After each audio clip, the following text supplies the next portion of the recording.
Maybe, I'm not sure. CATV, gentlemen, are we on? We're running?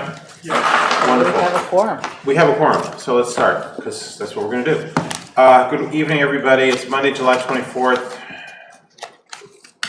Double checking, and it's approximately 7 o'clock. We are in the municipal building in Hanover, and we have a pretty full agenda. So let's get into it.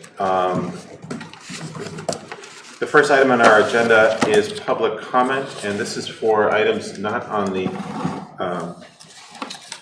listed agenda. And we do have a time limit of 5 minutes for this, and any questions during this period should be directed to me, the chair.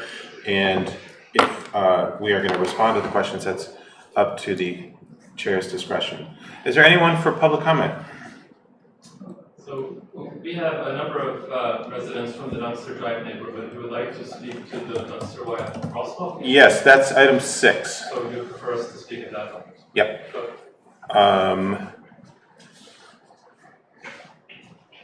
I guess we could Shift it. Yeah, Given. we can certainly, the other items can, let me look at what we got ahead of it. Kind of feels like we could shift that around. Yeah, I think we can shift that around. Why don't we move item 6 up to now? Well, there might be other public comments, so let's. Oh, I'm sorry. I apologize. Thank you very much. I wasn't closing. Please, Please, no. Please come up, identify yourself, and Yeah. yes, and welcome. This will be the fastest comments ever. I just wanted to say hello and introduce myself. I'm Emma Wolf. I'm the new Vice President for Government and Community Relations at Dartmouth. And I'm really looking forward. But I just wanted to kind of see some of the proceedings and say hello to you all and thank you very much. And I'm looking forward to working with you. That's it. Thank you. Alex has already been tremendous so far. I've been meeting with them and I know that I get to meet with the rest of you soon. So I know President Bylaw will also look forward to meeting you. Are you filling a new position or? It is a new position. Okay. Yes. Right now, there's an office of 3 of us, so a support staffer, and Heather Dryan is still there as the Director of Government Relations. Wonderful. Yeah. And what's your purview, basically? Wide, so we have to figure out what we're going to focus on. Community, town, state, regional, and federal government relations. So we're at the top of all that. That's what Exactly. you're saying. No, you're totally correct. You're at the top of the pyramid, for sure. Okay. Well, Emma, it's wonderful meeting you. Thank you for coming, and Thank we you. look forward to working with you. Thanks so much. I'm going to observe for a little bit. Great. Thank you. And if you want to hear more from Emma, tomorrow you can tune in to the Hanover Happenings podcast where we discuss in great detail all sorts of different interesting things. We're gonna we're gonna have to charge for those Yeah. those free news clips. Put that in the Little, rate fee little schedule. advertising, taxes, little yeah. advertising going on there. All right, so we have decided to shift item number 6 up to now, which is an update on traffic safety recommendations from staff. So just a little bit of background. Alex, can you please describe what our safety committee is and how often they meet and what they look at? Yeah, so- and the recommendations they make and to whom they make it. Sure. So basically, we put this working group together of staff. This is myself, police, public works, and planning. And the idea was that it's a sort of a narrow focus that as requests or complaints or issues come into the town, before it was done in a little bit of an ad hoc fashion where a complaint might come in and there wasn't really sort of a timing set up, and the process of how to understand what to do with that request was a little unclear. And so what we wanted to do is try to standardize that a little bit and make sure that we had, so what we've said is quarterly meetings, and it took a little while to get going, as did a few things in the last year. And we did have our first meeting about a month ago. And the idea is that as requests come in or as complaints come in, that instead of, again, handling them sort of one-off, we take a look at all the standards, all the policies, local, state, federal, that exist, take the request, compare it against that policy, and then make a set of recommendations. But beyond that, part of the issue is not just looking at each individual issue that comes in, but also understanding where our standards and really the local policies that we have direct control over, where they might be outdated or fall short or not represent the goals of the community. And so the idea of course, is that we want to compare the requests against the policies, but if we change the policy every time a request comes in, so we wanted to have some sort of process for it, and what we've recommended is every 2 years that we do a full sort of policy review, and we include a bunch of different stakeholders in that process, so that we have policies that provide some framework, but that they're not dogmatic, and we're not following them for too long if they're out of date. So that's the most basic. The recommendations, I mean, this is the first recommendation, so we could always change the process, but my thinking was that we would meet, the staff meet and provide a memo that details the conversations that we had, bring those recommendations back to the select board, either as an FYI or as a policy recommendation change, or if there's some other action needed from the select board. Obviously, public spaces and town roads are within the select board's purview versus town meeting, for example, for the most part. So there are changes that we can make, and the attempt is just to try to organize the process and provide more clear timing for reviewing those requests going forward. Okay. And today on the agenda, oops, that's not the agenda. We have a review of the memo is with no action requested. I don't have a paper copy. No, I got that. Do you have a copy of the agenda? Yes, I do. Thank you. Yeah, there's not an action that we're looking for tonight. I mean, certainly, and I know I met with Jenny a little earlier, and we went over a couple things that I want to add in here. But if there's any comments, feedback on the process, on the memo itself, on the actual recommendations, we do identify next steps on each of the different items that came in, and so I can sort of run through. I can kind of cover as much or as little of this as you'd like. Well, let me just say, first of all, I thought the idea is great. I thought the process was solid. May I ask who's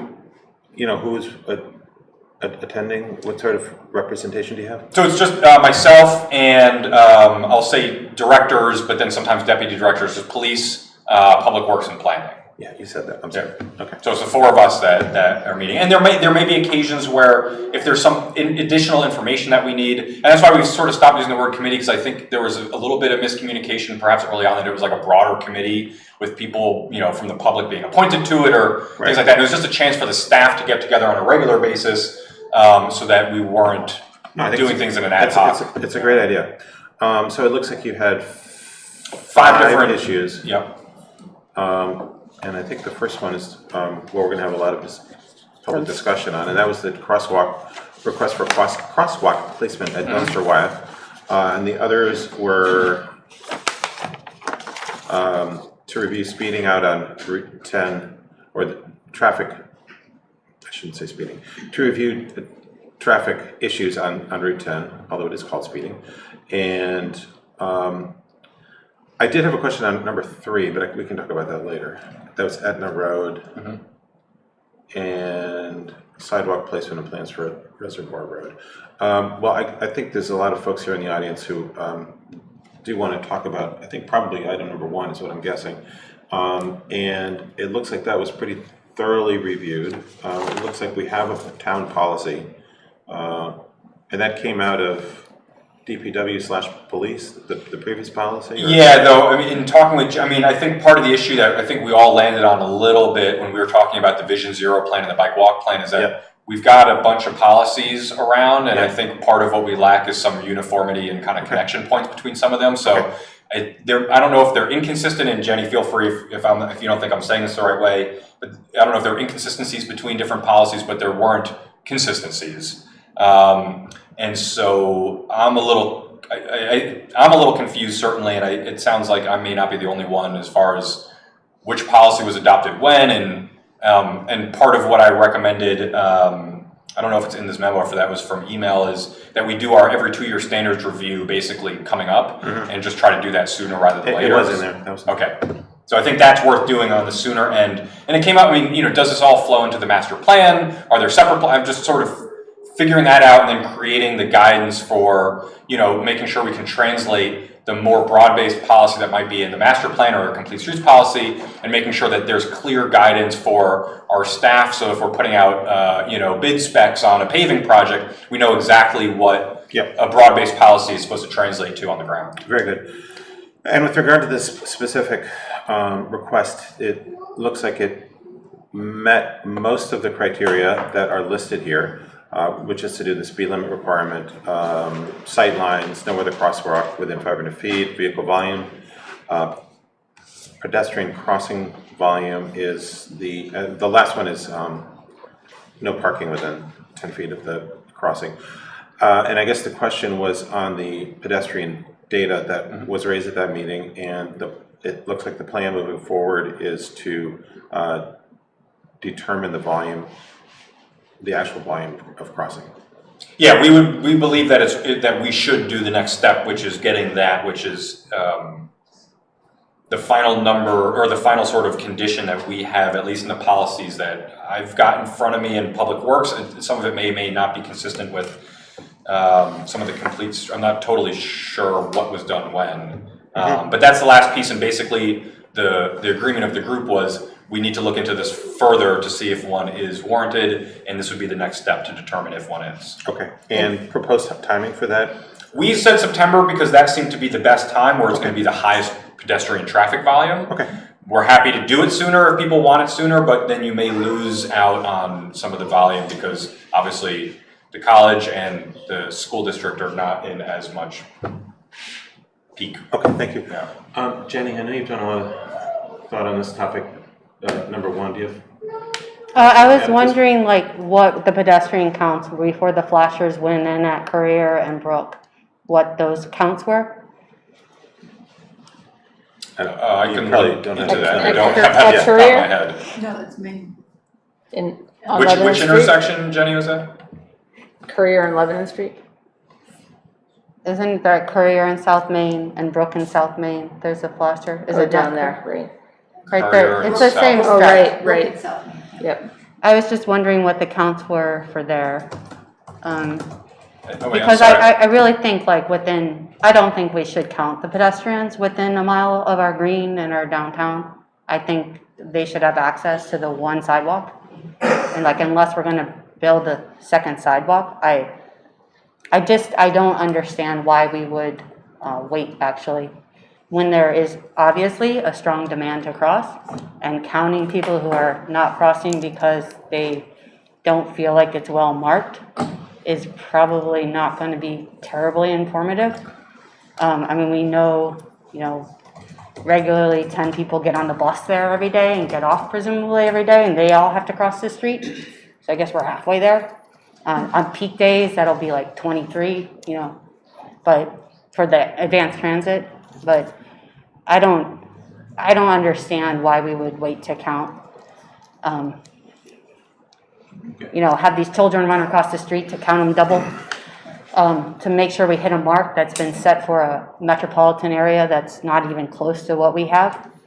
I think justifying painting a crosswalk based on large volumes of people crossing can make sense because we have a college in certain areas, but that's a little ridiculous because there's a whole town that doesn't live like on a campus, but at the same time, the majority of our population lives within this 1 square mile, and that includes this area. And just because it happens to be on the other side of what we, a brook, that we didn't want to pay to maintain.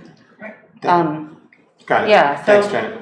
That's a lot of ways, and I haven't seen the counts. The reason I wanted these counts actually is in part because I spent a long time trying to gather data for the updated plan to include all of the updated counts, because, we got new equipment to count people, we got other ways to count people, and, we just don't count people very much. And if this is the policy we've been following, then presumably there are some counts for some of the other crosswalks that have been installed. I just don't see these volumes at any crosswalks outside of immediately on campus. It's just having done different, pedestrian counts myself, I would be surprised if we're gonna hit this. Fair enough. Okay. Great. Yeah. Thank you, Jenny. Any other board, Nancy? You look kind of close to it, aren't you? Yes, no, I just wanted to add the comment that my neighborhood is served by the light at Right. Brook and Main, and the many neighbors who live in that, and their the trite phrase, their quality of life, not having to dash across, really knowing that people are seeing that nice, big, large visibility blinking bar has made a huge difference to our, people in strollers and learning to ride bicycles and all of us. I can't speak highly enough for this crosswalk, and I echo Jenny's concern that I frankly don't think we need to wait for county members. Joanna? I would like to hear Yeah. from our guests. Katie, before we get to the public, did you want to add something? Just a question, aside from cost, and the cost is laid out here, are there any other reasons not to go forward? Is it a traffic flow, or are there other? To not put a crosswalk in? Yeah, what would be the other, aside from cost? Yeah, I don't think the money's been budgeted for it, though we could talk about that. And the other would just be that I would say we should follow a policy. We should not make these decisions on an ad hoc basis. This is an issue that comes up in pretty much every town that has a busy section of the downtown, well discussed in sort of planning circles. To make decisions based on a perceived need without doing the gathering of the evidence will likely mean that there'll be a stop sign or a traffic light or a crosswalk at every intersection. And that is often that can go in that direction, and setting the standards so that we're putting them in the right places and doing the right due diligence would be my suggestion. Generally speaking, if the policy is outdated, then we should update the policy to match what we want. And then, because again, this is a local policy that we have control over, but the policy should be, universal in the policy and based on, the sort of holistic look, not just the one intersection. So those would be the two thoughts that I would provide there. Well, I think our policy is written flexibly, if you look at the very top of the document, it says this should be applied basically with common sense and prudence. So you can pull it up. My feeling is Even we have a staff recommendation and we have it's a recommendation to us. And I think we've got some citizens that would like to speak. And then I agree with Alex that we've had these things before where neighbors come in and say cars are traveling too fast or there's safety issues.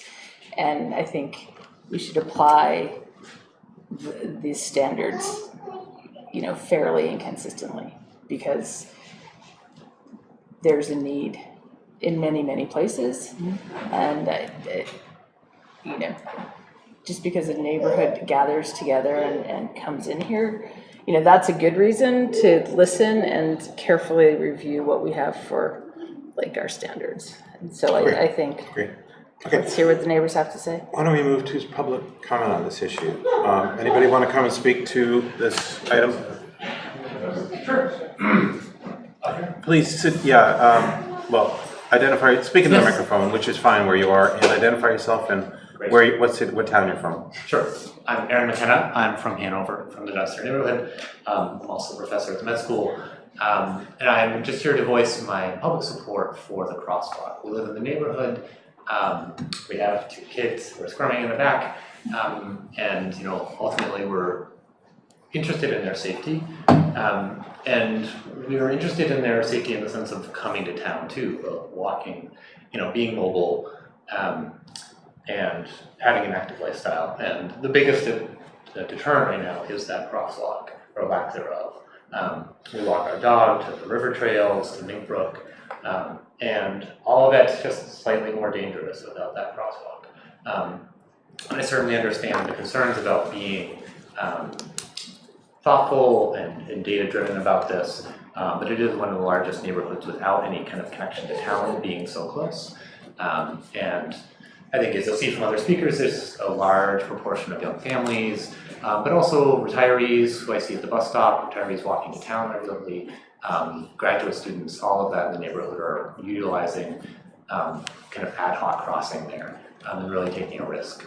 And so I think for a small investment from the town, we could solve a relatively, major problem and avoid any kind of regrettable situation down the line. So I'm just here to voice my support, and thank you to the Select Board for your service and for hearing us out. Thank you for coming to speak. Thank you. Anyone else want to speak? Yeah. Please. Hi, I'm Matt Waterhand. I also live on Dunster Drive. And I just wanted to highlight, so I have my youngest son here, Leo, who's 9, and in reference to the pedestrian counts, right now I won't allow Leo to cross Route 10, so he wouldn't be counted. And also, I'm somebody who, I work up at the college. I walk to work every day. I cross that road every single day and have done so for the past, 6 years. And I can attest to how quickly cars are moving. The other side of that is the crosswalk at Brook Road. My wife's piano student, Remy, was hit before that crosswalk was there when he was on his bicycle when he was 10 years old. And then that crosswalk went in. And I can tell you right now, my wife, who teaches piano to several students on the Thompson Terrace, Brook Road area, has many students who every week will ride their bike across the crosswalk at Brook Road, up to Dunster Drive, and then have to cross without a crosswalk to come down.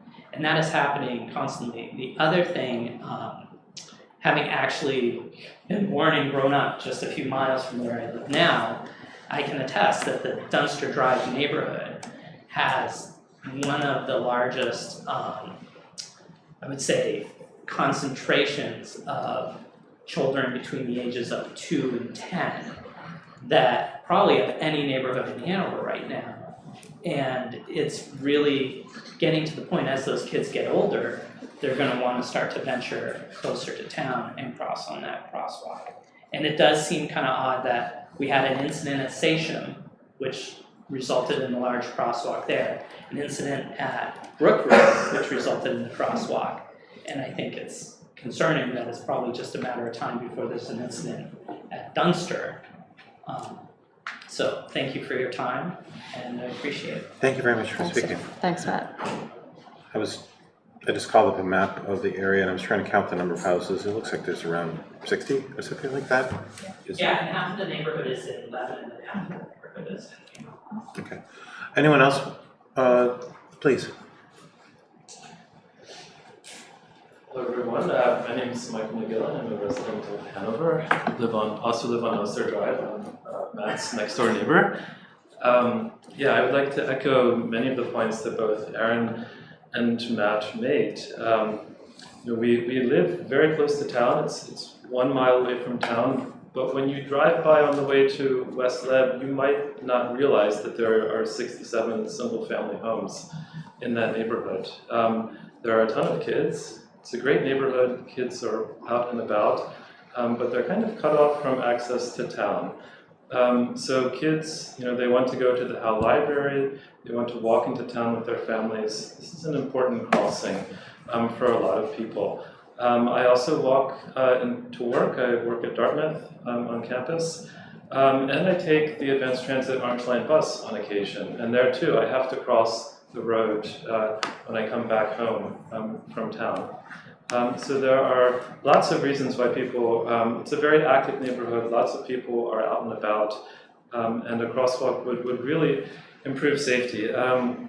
So I would echo Matt's points that we don't want to wait for an incident to happen. We should be proactive. We should install a crosswalk before someone else is injured. And I think it's a very cost-effective way to do that.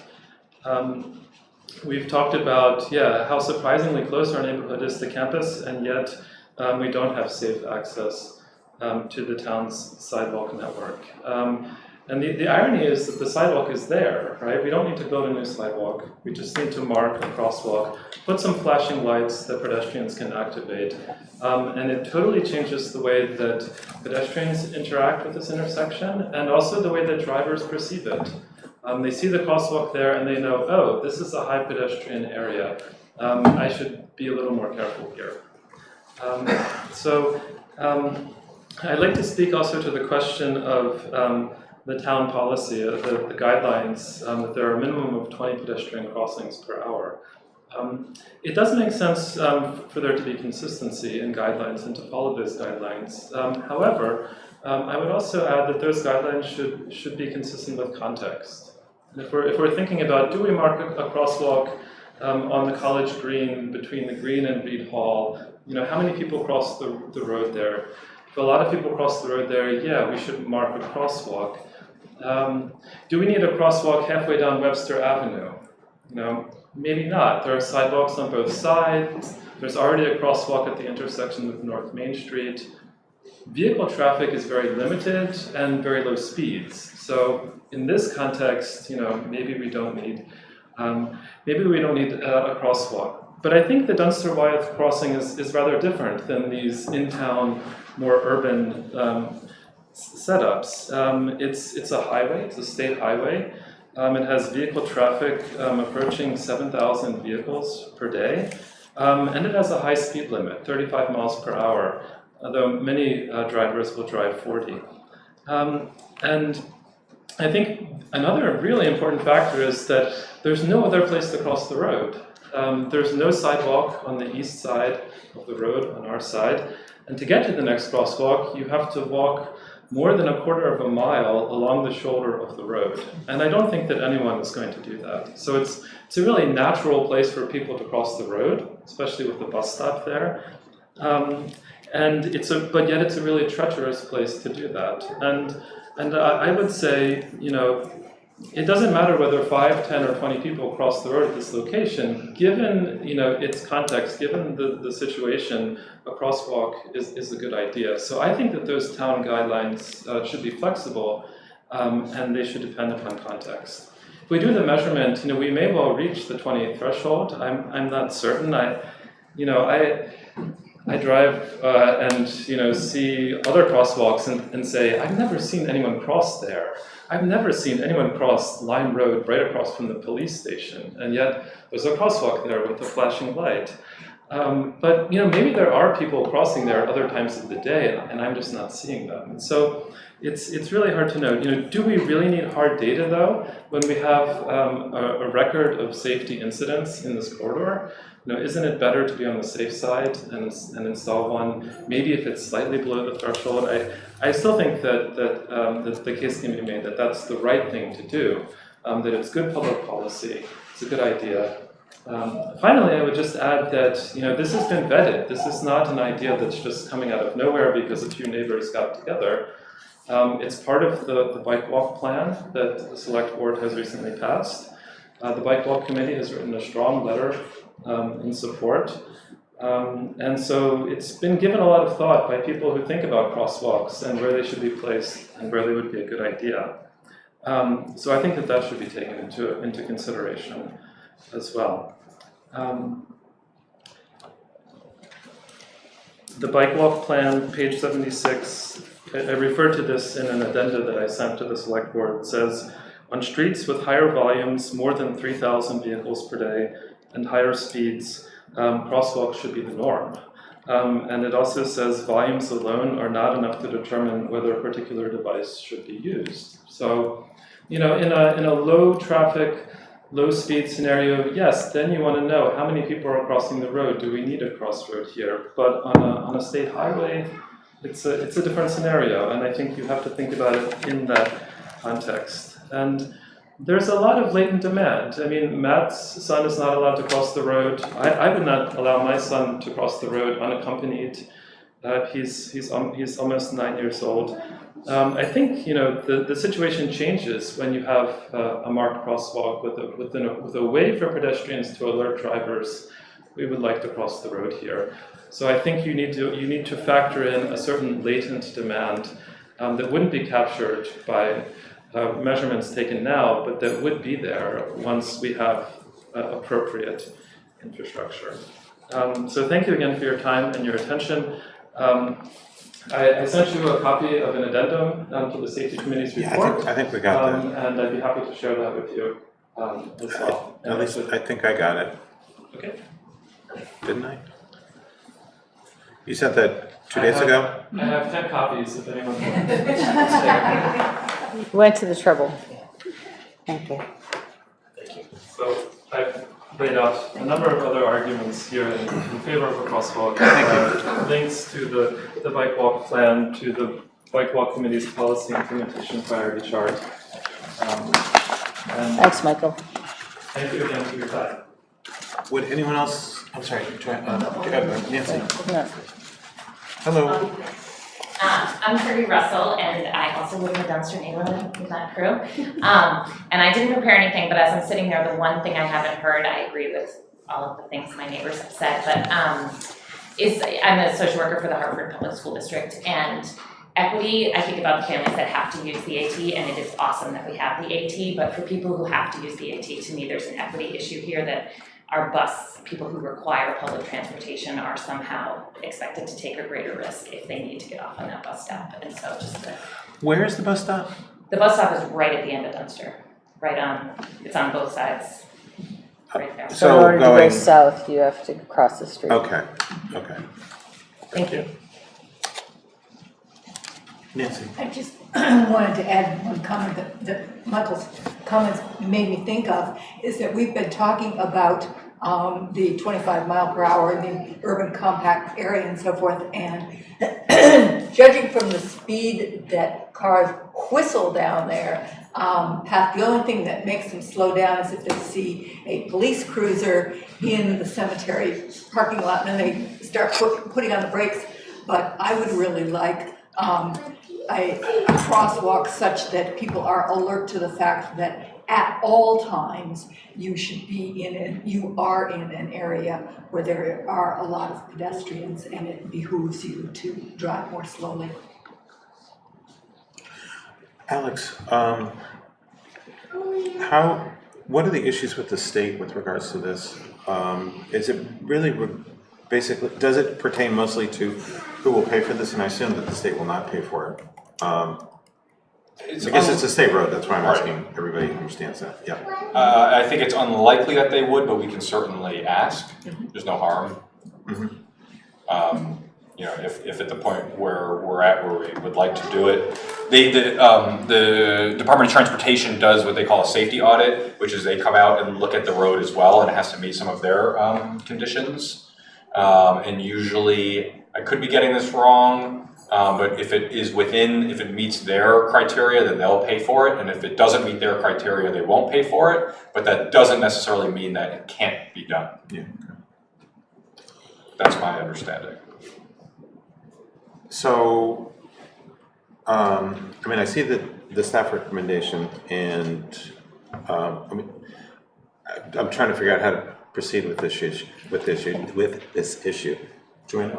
So I've spoken already. Go ahead, Carrie, and I'll follow you. Well, just logistical question. What is, if we decided tonight, we should absolutely do this, what's the soonest that it would go in?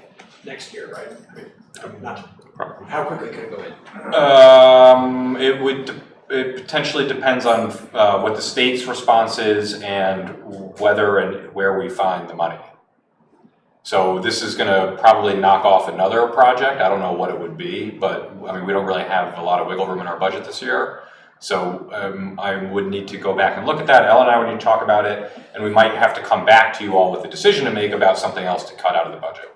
But it wouldn't go in before the proposed measurement period, right? No, not even slightly. No, there's no way that could be done. True. Even if it's... Yeah, it would be good to get some data, sure. But go ahead. I would say that in terms of new information, and actually it's not new, but it was clearly articulated that this is sandwiched. You know, there have been these accidents at Brook.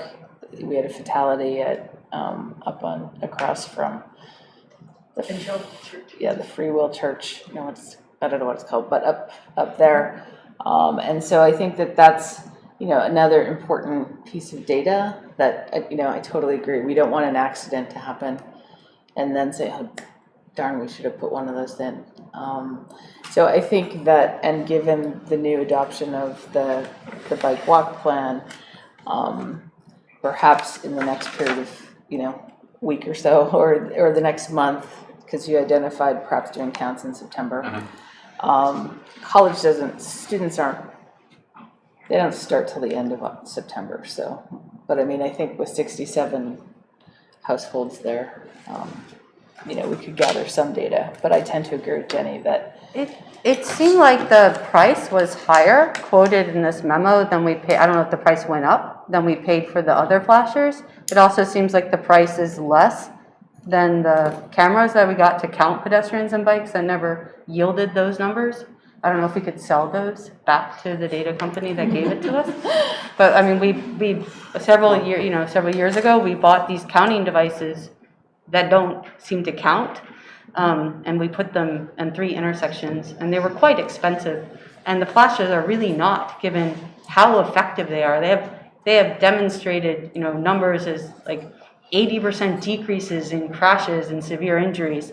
It's kind of absurd how effective they are, especially on this type of context where it's like dark, there's a lot of people there, but you don't know they live there. So Jenny, I don't think we've all drunk the Kool-Aid here, so I don't think it's confrontational. I think we're trying to figure out how to make it consistent. And so when we have other neighborhoods coming in and asking, making sure that we're applying the rules consistently and we can afford it. Alex, it sounds like the select board really is in support of this project. We don't know how to implement it. That's up to the people who do these things. And, but I agree with getting more data, since it's not going to be done tomorrow, would be very helpful, because that will, as Joanna is just saying, inform further decisions. I just have seen it so often where like getting that data then like puts it like, like what happens is it's very difficult to actually then fund the person to sit there and count. And that is another expense. That's a day, a random day. You got to get somebody available. You got to get them to sit there and count when we're not getting really new information. We're going to get somewhere between 10 and 30 people crossing a day, right? We're going to get some of those people being counted as vulnerable users, like extra vulnerable, being kids or seniors. So they will count double. Depending on what that percentage is, that number will go up a little. I don't know if it's worth wasting time, money, scheduling, thought on counting that. That's all. Okay, fine. We're just trying to figure out how to create a policy. And we can't have every neighborhood, and this one has value, meaning it has specific recommendations that carry a lot of weight. We can't put these on every corner. So just empirically doing this is inappropriate. Therefore, we have to have a compelling argument for every one that we consider. We can't just go by empiric data. I don't see anything wrong with counting. We've all agreed, just by listening to all of us talk, that this is a worthwhile project to pursue. So nobody is in fact arguing with you. So I don't understand the discussion. Oh, because if we're making a policy, I'm not sure that counting people using infrastructure that's not designed to be used that way is a sound policy. If we want to reverse like a systemic investment in really, car-intensive infrastructure and shift that towards something that's much more human. I question whether that's valid, and I don't think that means we're going to end up with a flashing light on every corner. I just don't see that happening. Sure. So I think there's an inherent catch-22 in saying, let's see how many people cross this unsafe crossing, and we'll go by that, right? Because we're not, should be encouraging it for measurement purposes or otherwise. But I do think it's worth taking the measurement, even if we. Right. And I think the catch-22 issue is one to pose back to staff. I'm sympathetic to not overriding the recommendations, but I mean, how do we get around the notion that, why should we be measuring people who cross an unsafe crossing and other factors in the hand? So somehow I think staff needs to bridge that intellectual hurdle. Yeah. I mean, I'll say one of the things that came up that I hadn't heard before. I mean, but all of these things are, and there's several different options about how to proceed here generally. And I'm going to take the position, even if it's not the one I 100% agree with, of sort of defending the sort of sanctity of evidence-based systemic decision-making, because I've seen, that this will go in the, I mean, I've just, it happens in many communities. You end up with signs on every corner and stop signs on every corner and speed bumps on every road. And that, you know, each of those different, at a certain point, each of those things, there's a diminishing return for each of them.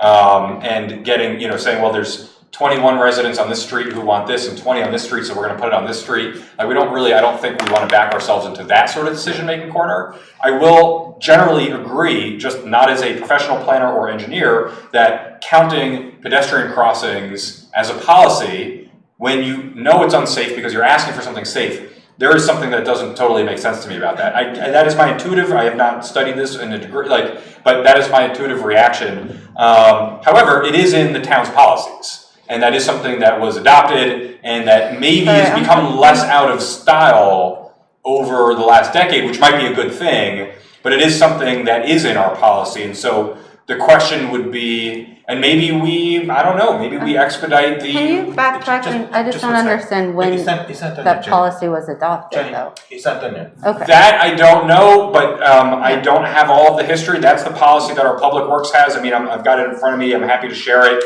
You know, it's a 25-page policy about pedestrian crosswalk treatments, and I don't think it was, you know, made up. But I think it's part of the problem that we talked about earlier is that there's just lots of policies in different places, and unfortunately, this is not the only area where this is the case, where we don't have policies that are all connected. Sure. But the one thing that I heard tonight that I hadn't heard before, and which also is something that seems worth considering in thinking about maybe a more appropriate or accurate policy, is that what people are saying is this is the only connection point and there are no other crosswalks.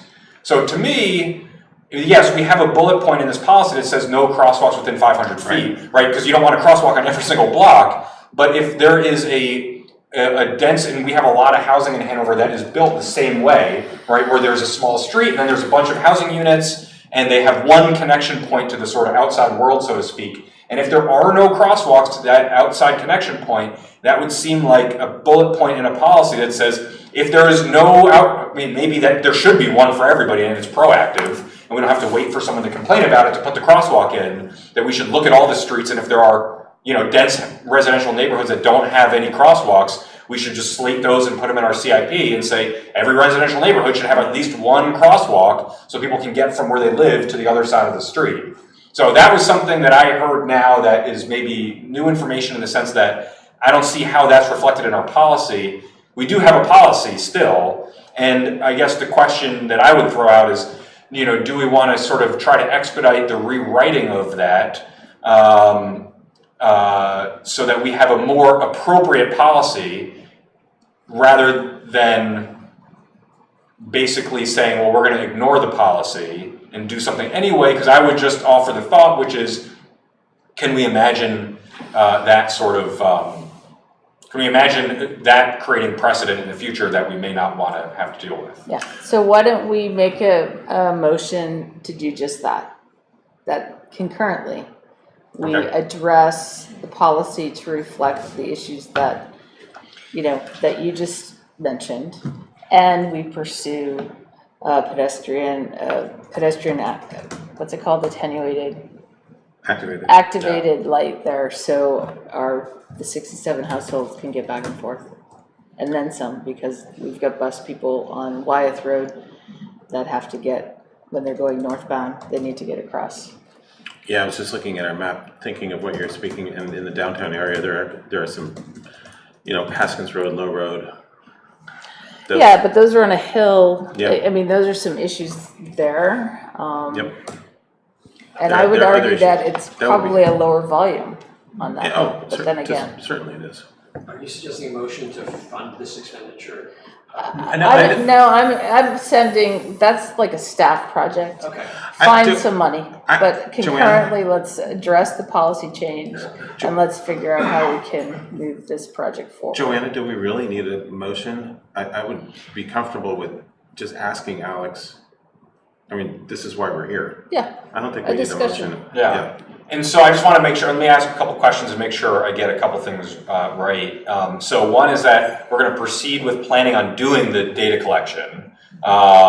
Separately from that, there is a request to review the policies and I just want to make sure I understand the scope of that, because we could broaden this a few layers. Is the request to review our crosswalk policy, which basically is, and I can send this document around, this is Hanover guidelines for pedestrian crossing and treatments. And, or are we broadening this to a larger scope? Are we looking at the crosswalk policy, or basically are we looking at all transportation? The crosswalk policy. Just the crosswalk policy? Let's get that, let's Yeah, talk, let's let's do take that. off bite-sized pieces here. Okay, Bite-sized but we're not pieces. going to the buffet. No, Okay. I mean, we Like should, we should do that, but there's so many things on our list of things to do. Right, So let's tackle this okay, and make sure that this policy is in accordance with our bike walk plan, or, you know, and kind of incorporates all the work that's been done since that policy was written by, and I'm pretty sure it was DPW. Okay. 20 Also, years like, ago. yeah, they also So- say really clearly that engineering, despite all these policies, engineering judgment must always be used. Right after like the summary at the Yeah. top, it's like, Okay. so there is wiggle room within this policy, and I know we want it to be consistent, but there is that wiggle room baked into it that I think addresses this type of island situation where they're otherwise stranded. Great. so. Let's move forward. So I think what my plan would be to go back to staff, try to communicate some of the feedback here, come back to the select board, because one of the things that I want to make sure we do, whether it's a motion or a vote or we discuss it, we've got to bring these things back to here and make sure that we've got it in the minutes, we agreed on this date, this is the policy, there's a link to that document, and I just want to try and make sure all that kind of stuff is organized going forward. So I don't know, the August meeting, that's a little short, but maybe one of the meetings of September, so we'll have the data collection by that point as well. And I could come back with a revised, maybe in September, a sort of revised crosswalk policy with some recommendations that are meant to maybe allow some flexibility for edge cases. I'm not sure, but without making it so broad that there's no policy. Yeah, that sounds great. And Wait, that's- just one second. Walk. I mean, and I think the board is urging you to pursue this project at the same time. Right. Yes. Okay. Yeah, I That think means there'll be fund some funding. time that So I NHS may, takes. so then I may come back to, I mean, and just, we may come back and there may be, and not fund another project. We'll see what, Okay. yeah, we'll discuss that. Okay. Okay. But do pursue the state avenue. I'm sure. Pursue someone else paying for it, avenues. I will definitely And do you that. know, Helen and I are on the same page about that one. I was actually thinking How long have about you lived in this, New if Hampshire? half I know the this is- neighborhood is in Lebanon, maybe we should talk to our friends in Lebanon. I will give Sean a call. Yeah, I'm kidding, let's. How much let's how much of the neighborhood is in Lebanon, folks? I don't see the border on my map here, I'm sorry. It's about 50-50. Water runs along, like halfway up Beacon.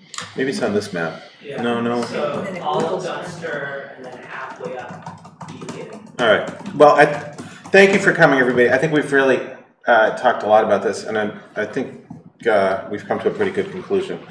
So we're going to move on. Thank you for coming. Thank you very much for coming. Thank all your children. It's probably past dinner time. We're going to move on to item number 2, which is a public hearing. So I'm going to open up a public hearing to review and consider the proposed rate and fee schedule for fiscal year 2023-2024. For those people who are not as familiar with this as we are, this is something we do on a recurring basis. We have a whole, I'm trying to find it, long list of our rates and fees, which we charge for whatever, for everything.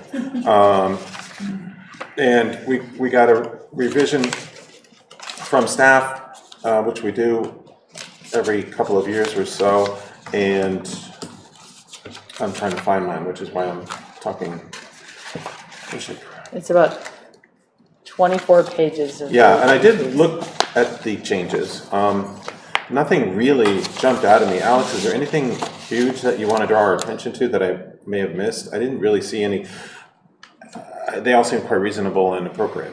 is what I'm trying to say. Yeah, we're doing a lot of catch up here, and I'm gonna kick off to Ellen, maybe if you wanna give us a run through. I mean, basically, we're trying, the one point I'll make, perhaps as Ellen is getting seated, is we have not kept up with the fees related to the cost of how much it costs to provide the service. And one of the really important things to note, and I haven't heard this from anybody here, but just I'll throw it out there proactively, which is that sometimes there can be a feeling of, well, we don't want to raise the rates because it charges people more. Like that there's an idea that we're saving people money by not raising the rates, but that money is just offset and shifted onto the tax base at large, right? And the rates are meant to offset that and help people who are only using specific things pay for specific things. And so over the years, if we aren't, let's say something's $100 20 years ago and it stays $100, right? Every year the taxpayers at large are picking up a larger, it's small, but a larger and larger piece. And I just want to make sure to throw that out there as sort of context for why it's important to raise the rates on a regular basis to match the cost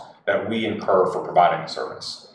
And Ellen, do you want to give us a couple highlights? Sure, Ellen Bullion, Director of Finance and Admin Services for the town of Hanover.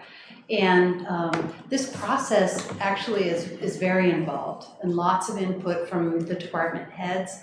And then for Alex and me, and sort of through the lens of the context of, what has inflation done? I took a look at the CPI over, several years, and really many of our rates and fees have not been increased since 2020, some since 2017, and just the compound CPI rate since 2020, you could probably support a 20% increase. Now, that is not what we've proposed in these rates because that is burdensome, right? That's not something we would want to do.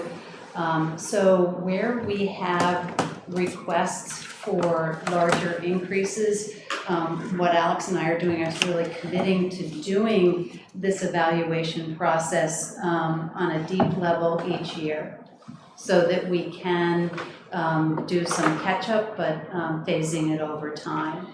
The other thing is that, to Alex's point, certainly if we don't increase our rates and fees, it does shift the burden, but the largest, of course, portion of the support for the town, property taxes, and then, for our enterprise funds, the use fees. And then these rates and fees are very, very important.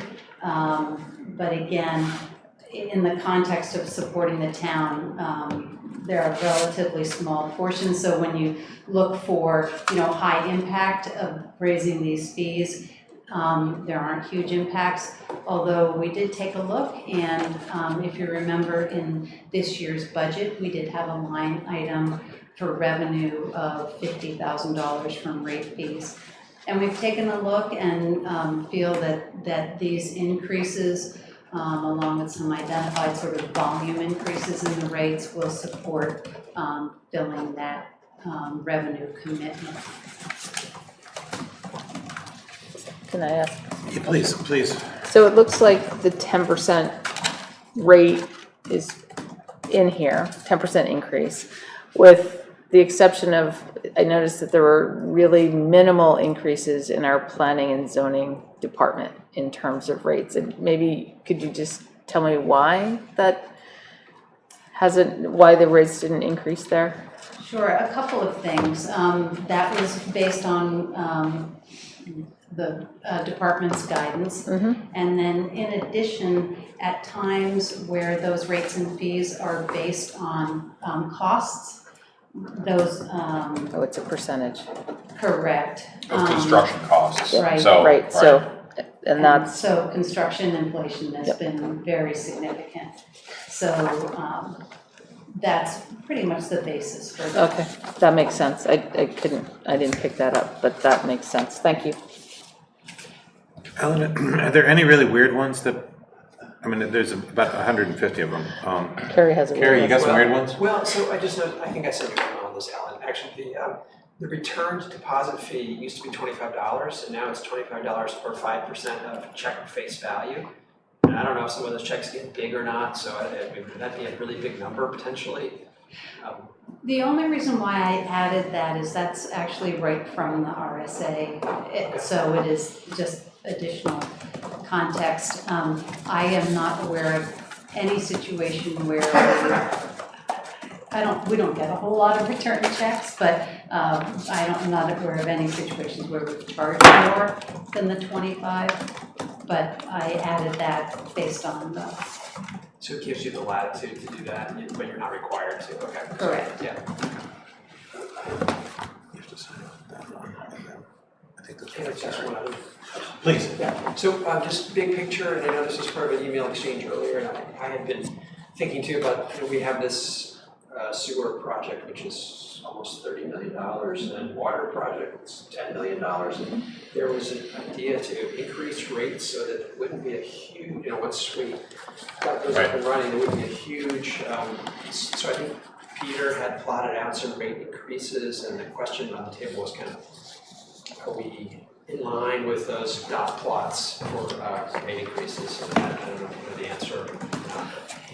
So in these rates and fees, this is covering the requirement to support the 2 enterprise funds. It does not start to put money away. And I think that that's a conversation and a strategy that needs to be, I think, discussed and then proposed by the select board, because of the impact that it will have on the use fees. So as of this set of rates and fees, it's not included. I think it's something we should certainly discuss. Yep. Great, Ellen. One other point, I just wanted to mention, one of the areas that we did not raise fees was some of the parking meters. We're in conversations with the business community about, there's a few parking fees that have definitely gone up, and some of them are very far behind. But the meters themselves, just from thinking about the sort of economic impact on the downtown from the last couple of years, and we're trying to do these sort of marketing tourism campaigns to get more people out, we just thought that maybe holding off on that a year until we kind of figure out, we're looking at some larger potential ways to restructure our meter rates and lots, which is very exciting. But that was just one area that we decided to not jump this year. So does that mean the parking lot to the east of the Black Family Visual Arts Center is staying 2-hour parking? That is one of the questions. I think that rate has gone up. That's actually a proposed change to go back to a 10 hour. 10-hour law Good. because of the usage has been so low. Low. And that was, Good. we got that from your, Yeah. Yeah, because it's been empty. Yep. Well, I was just wondering, while that's empty, the garage has also been somewhat low, right? Like, It is not full. yeah, which just made me wonder if that could then be better used, that space on the road could be better used as like a bike lane, which is not there right now. And people do get hit around that Hubby Lebanon corner. I'm talking about they're hidden inside. Yeah, I'm not sure what we're talking about. These are the Oh, they're inside hidden ones. inside, not the ones Not the ones on the not the corner. ones along the street. No, there's like The other 15, ones 20 that are inside. hidden Yeah, behind the wall. yeah, those are also underutilized. There. Yeah. I didn't see, I know you guys have been working on reconciling all the budgets, and is there a place to see it online? I think the last town manager update, you had said like you'd move further along, and like the parking garage was one of the things that was still being worked on. And I just didn't. Wait, sorry, related to the. Oh, the reconciliation or the audit of the budget. Are you calling it? I might be using the wrong numbers. You were going through, when the budget process was happening, there were still a couple things that you said were like outstanding, and then they were still being reconciled. The reconciliation. We're talking about just the audit, the annual audit? I think you called it the reconciliation. And one of the things was like the parking town garage that was, maybe I missed it, in like the slides for the budget presentation. There was like a slide that said it was like chronically like not in balance. And There that were. was it was still being reconciled though, so we didn't have any further discussion, and I thought the update was that more things had been reconciled, but I didn't know where to look to find that information. Jay, 'Cause I think we're a little yeah. off topic. And we're talking about rates and fees. And I understand that's, Rates and fees and parking kind of go like together. Yeah, So I so- just wanted to, I was looking for the information to check out the rates and fees, okay. and I couldn't find it, so I I mean- could email about it, I guess, if that's what you mean. I don't know, what's the That'd best be way better. to get this Yeah, information? Yeah. Okay, Do you have any is that all? specific issues about the rate and fee schedule? This is something we do regularly. And there have been I think the issue you brought up, Carrie, is a very important one. How we bake this into the future. Yeah. Which is what you're talking about too, Jay, I understand. But Yeah, at the I mean, moment- this is like a bigger project, that was the Yeah, other question I had. Yeah, I think we need to move forward on this. Yeah. This is a public hearing, and I think the select board is on. Would anyone in the public like to address this issue? Does the select board have any further comment? Anybody? Jenny, Gary, Nancy? I'll make a motion. Please. Okay. Move to approve the FY 2023-2024 rates and fees schedule as presented. I'll second that motion. I think we've had all our discussion, if I'm not incorrect. I'll call for a vote. All in favor? Aye. Opposed? The ayes have it. So I'm going to close that public hearing and open up another public hearing in 1 second. David, we changed our schedule to start at 7:30. That's 7. Excuse me, from 7:30 to 7. I apologize, I'm a little confused. And I know you missed the public comment. I can certainly open up another public comment if you wanted to say anything. Speak on the other business portion, whatever you say. No, let's, I'm just gonna open up another public comment session right now. So if you want to speak, you've got 5 minutes. Okay.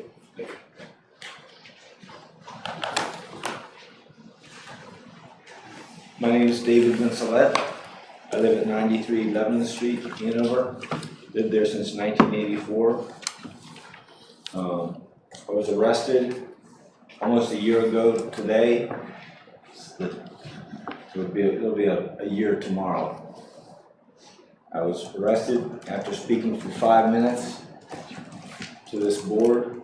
Peter Christie called for a 10-minute recess, had me arrested, taken out in chains. The fact is, I went back and looked at all the minutes of the town's meetings, and there has never been, or there never had been, a 5-minute rule.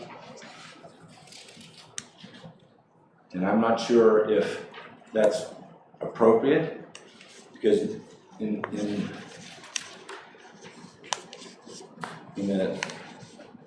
the town's own, the prosecutor cited Peter Christie and never said there was a 5-minute rule. In fact, he said, Mr. Christie testified during the time frame within which the defendant was charged. Every speaker during the public comment period Hanover Select meetings was subject to the 5 to 10 minute limit. Okay. Now this board has no authority to do things without passing it by a majority vote. So I'm just wondering if you have ever actually passed by majority vote a 5-minute rule, because Mr. Christie said he gave me 10 minutes when it came on that particular day. And I'm just wondering if there has been a motion to have a 5-minute rule in place. As a matter of fact, we are going to discuss our meeting plans. I'm trying to look at the agenda here later on this evening. But there was a general. I would think that. But there was a general agreement to that. I don't think we needed a specific I know there's a motion. general agreement, but I think the way the board runs is you have to do things by a majority rule. I don't think you're allowed to just make rules off the top of your head. You have to. Alex, that's what. Go ahead. It's the chair, as I understand state law and has been advised by our attorney, the chair of the governing body has the discretion to make certain decisions like setting a time limit, directing comments towards the chair, official action on town business has to be done by a majority vote. But running the meeting, as far as I understand it, is within the purview of the chair. So he could say it was, so I guess it's changed from when Peter was here. It's now changed to 5 minutes, because in all his testimony, he said that he had given me 10 minutes.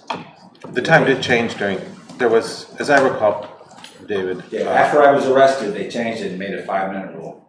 That's what happened, but it's just, it was never done through the board. It was just done through, I don't know what you call it. Just the chair's discretion. Discretion, yes, but there is no discretion to limit people's First Amendment rights. You can't have some people speak more than 5 minutes, and others that have been allowed to speak 20 minutes or more in the past, so that when I'm arrested, it's a violation of, it was a violation of my First Amendment rights.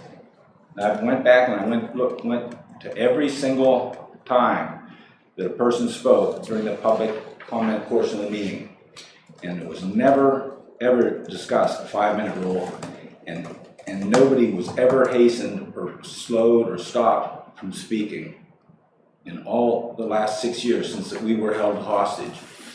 Now this board, 3 of you remain here from your board that put us in an illegal prison camp, concentration camp, and held us for 25.5 months with no driveway, no fire lane to our home. We were denied our civil rights, our right to travel, and it's coming on time where the statute of limitations is running to where federal law cannot be, nothing can be done with federal law. And I've asked you repeatedly, I've asked Peter to call in federal authorities. The FBI is the group that is supposed to investigate color of law violations, where a town government does things out beyond their authority, holds people in violation of their civil rights. Now, nobody from the state and nobody from the federal government has been brought in to examine this. And your police department waited 1,867 days before they authorized an investigation into holding us. Since we were released, December 21st, 2018, there's been no apology, no victims' rights, activity from the police department. We've been treated as second-class citizens, as slaves. Our road was washed out, and the town made us repair the road, even though the deed to the property says that the town will make its best efforts to provide police, fire protection, and stop erosion and fire damage. David, please wrap up. We're a little bit past 5 minutes now. Okay. Okay, so we'll move on to the second public hearing. So I'm going to open up a public hearing to accept unanticipated funds in the amount of $16,825 from the New Hampshire Office of Highway Safety to replace 3 radar systems and police overtime patrols, and to authorize the town manager to execute all necessary documents. So, public hearing is open. Alex, can you walk us through this, please? This is, I think we all read about this in our packet. It's very straightforward. Yeah, there's a grant funding. It's a 75-25 match. We have the match already in the budget, and this enables the, additional equipment and, and personnel for DUI, speed enforcement, distracted driving, things like that. So there are 2 parts to it. There's the radar systems. The police overtime patrol is part of the second things which you were mentioning, the DUI. I'm looking at the Distracted driving enforcement. Right. And bike ped enforcement. Great. Yeah. Okay, and here's the grant. And then the other piece is for the equipment, which is the radar Okay. equipment. So we can incorporate this into one motion. Is there any discussion on the board before I open it to the public? No, I had talked to Captain Martin about the bike ped, and he's aware, and he said he was writing it in that, like, the biggest complaint that we get is close passes. And today, Excuse me, this one? close passes Yep. is a common complaint. Yep. So they said they would look for that specifically. So that's all You know, to mention. I just complained that we were digressing a little bit earlier, but I'm gonna digress a little bit. I really like the stay behind or cross the line lingo. I like how it rhymes. Yeah. I think it's very good. Anyway, any public comment in this regard? All right, is there a motion? I move that let me see. I move that we approve, or we accept the unanticipated funds in the amount of $16,825 from the New Hampshire Office of Highway Safety to replace radar systems and police overtime patrols, and to authorize the town manager, Alex Torpey, to execute all necessary documents. So second? Great. Any further discussion? Can I call for a vote? All in favor? Aye. Opposed? All right, so that passes. There was one thing I wanted, just give me 20 seconds to try and think. There was something I wanted to.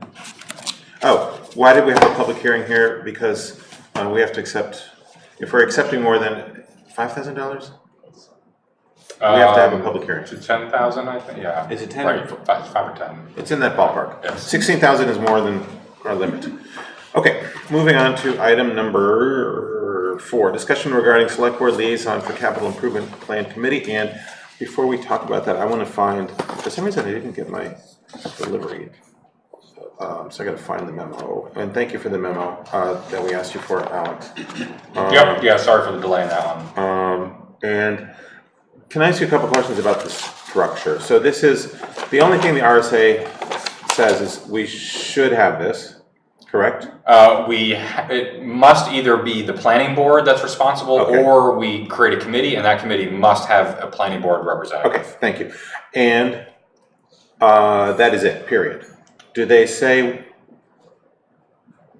for the function of capital budget planning? That is the purpose of the committee. Mm-hmm. So is this an advisory committee? Is this advisory to the select board? Mm-hmm. Okay. And who adopts the CIP? The select The select Or board the is planning part of the The budget planning board process. does, right? I don't think that we've sent that to the planning board before. Well, no, we've never had an approved CIP. We have a CIP, but it wasn't officially Peter's approved. just presented it to us. Yeah. I thought That I would have to the way it look. was written that we create the committee and then it's the same process, other than instead of Peter doing it all and bringing it here, the committee does it all and brings it here. Right, but That's how I understood it. She's asking a slightly different question though, Jenny. Yeah. She's asking so the question I'm which asking board is is, the purview? my understanding is, and I may be wrong, but my understanding was that a capital improvements plan or program is adopted by the planning board and then delivered to the select board. No, it seemed like it was kind of an either or. It's either done by the planning board or the town authorizes via town meeting to create the committee, which must have a planning board member on it. But That then we does did the not same thing. authorize that at town meeting, though. Yeah, We creating the committee.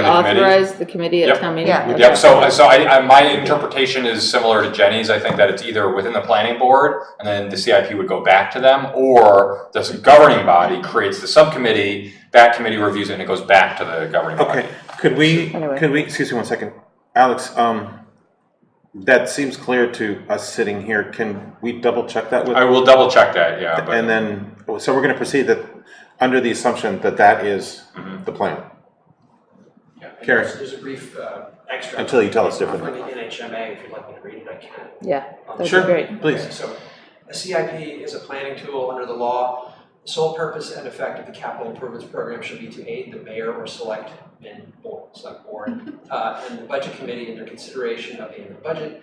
RSA 6745. The final CIP must be submitted to the governing body and the budget committee for consideration as part of the annual budget. RSA 6748. The projects identified in the CIP are not mandatory. The CIP is simply a set of recommendations and an outline for achieving them.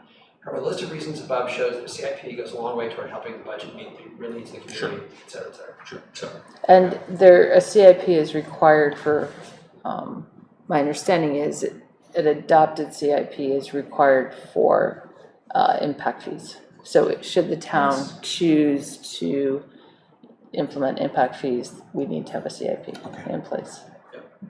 All right, so the plan is you'll double check that, but we're gonna proceed that we understand what's going on. Yeah. And we may be wrong, but we I'm don't, pretty we don't, sure, we don't yeah. think we are.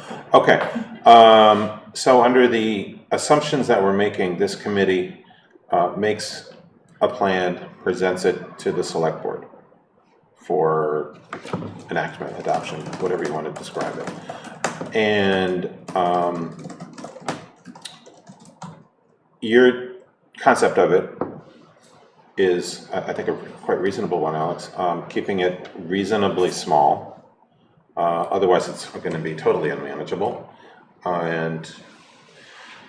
What you've listed here is one select board member, one finance committee representative, one planning board representative, town manager, finance/admissions, this is Ellen, to say admissions, administration services director, I've been to around too many colleges lately, public works director, and one additional member, representative from Master Plan Advisory Committee, or a member of the public at large, or a representative from the school district, which is a really good idea, by the way. Okay, because they factor so much into our planning, even though we don't have a lot of crosstalk with them.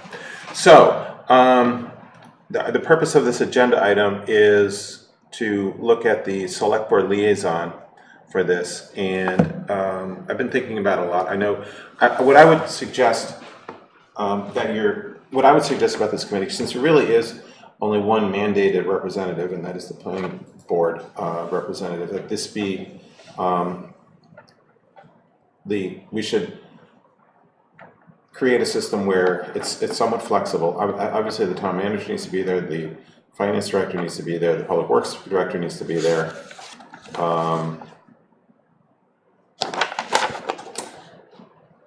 A finance committee representative is a good idea, and I know we have two select board members who are very interested in doing this. I don't see a reason why we can't have both on the committee at the same time. I don't think that needs to be a precedent, though, because board members change and come and go, and I think a lot of this is dependent on enthusiasm, meaning we could certainly And time. and time. Well, I think that kind of is baked in. Yeah, I'm losing a lot of enthusiasm for a lot of things. So I know that both Jenny and Carrie have expressed interest in being this, and I would suggest to the committee that we have both of them represent us on this, and potentially, work together in terms of covering it and whatnot. Does that seem reasonable to the group? Yeah. Okay. And I don't necessarily want to comment on the rest of this at the moment. I think we should. What? I have one comment. It's just about time. Okay. So it's pretty easy, but the second bullet towards the bottom, it says, we imagine that the CIPC will most likely be active between November and February, preparing for the budget process. It's earlier. I kind of feel like it needs to be earlier. Yeah. Because I October. feel like we want to be done with the CIP by January. Yeah, absolutely. Yeah, I would move So- that up to October. Yeah. Yeah. So, I mean, I just think I don't that know what me a couple days ago was thinking. November to February, I would say, fall to January. You're thinking that maybe we could. Fall to winter, so November to June. No, I'm thinking Okay. fall begins September 21st. When does winter end here again? It's about May Right, 15th. okay. But we want to be done All right. the CIP. So I agree. I think probably a little earlier than I mean, what I put in there. Yeah. that was just a simple comment. So let's I don't think we need to vote on that. I think it's just we're appointing people. I mean, if we want to vote, we vote too much. So if that, yes, ma'am. So Joanna got a chance to make a comment. I just like to say that I don't want us to skip lightly over the one additional member because I think that is a crucial situation, and I was impressed by the fact that a Dartmouth student who has participated with the select board in a number of different, and the planning board in a number of different areas, wrote to us interested in this, and I think that it would be great to get a younger member of our community involved. Excuse me, Carrie. I agree with you in concept. I think there are a lot of other members who, members of the public at large. I was really intrigued by getting somebody from the school district. We have, as I said a few minutes ago, I mean, a lot of what we do is, I mean, think of what we do to, you know, the area around Ray School and middle school in terms of planning and adjustment. It would be very, that's why I kind of wanted to skip over for the moment, because Are we gonna solicit people and then the select board decide on this person, or? yeah, I mean, a lot of these are ex officio, meaning you, Alex, you know, Peter Kabaki, and Ellen, and I forgot who I'm missing here. Rob, He's not on here though. the planning board representative, I think that Planning board, yeah. I mean, it seems to me, how do you do a CIP without Rob House? I would not plug him in from the planning board. That there should be a planning board. It's got to be a planning board member. Yeah. Per statute, but you could have him attend.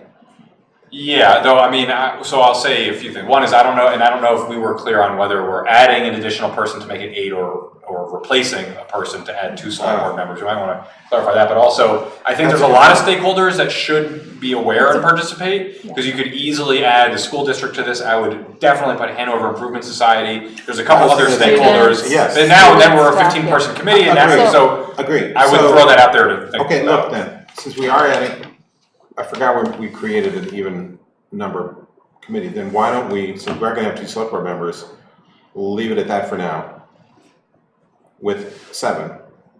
And I think our select board members can represent us really well in that regard. You're right, I don't want an 11-person committee, that's unmanageable.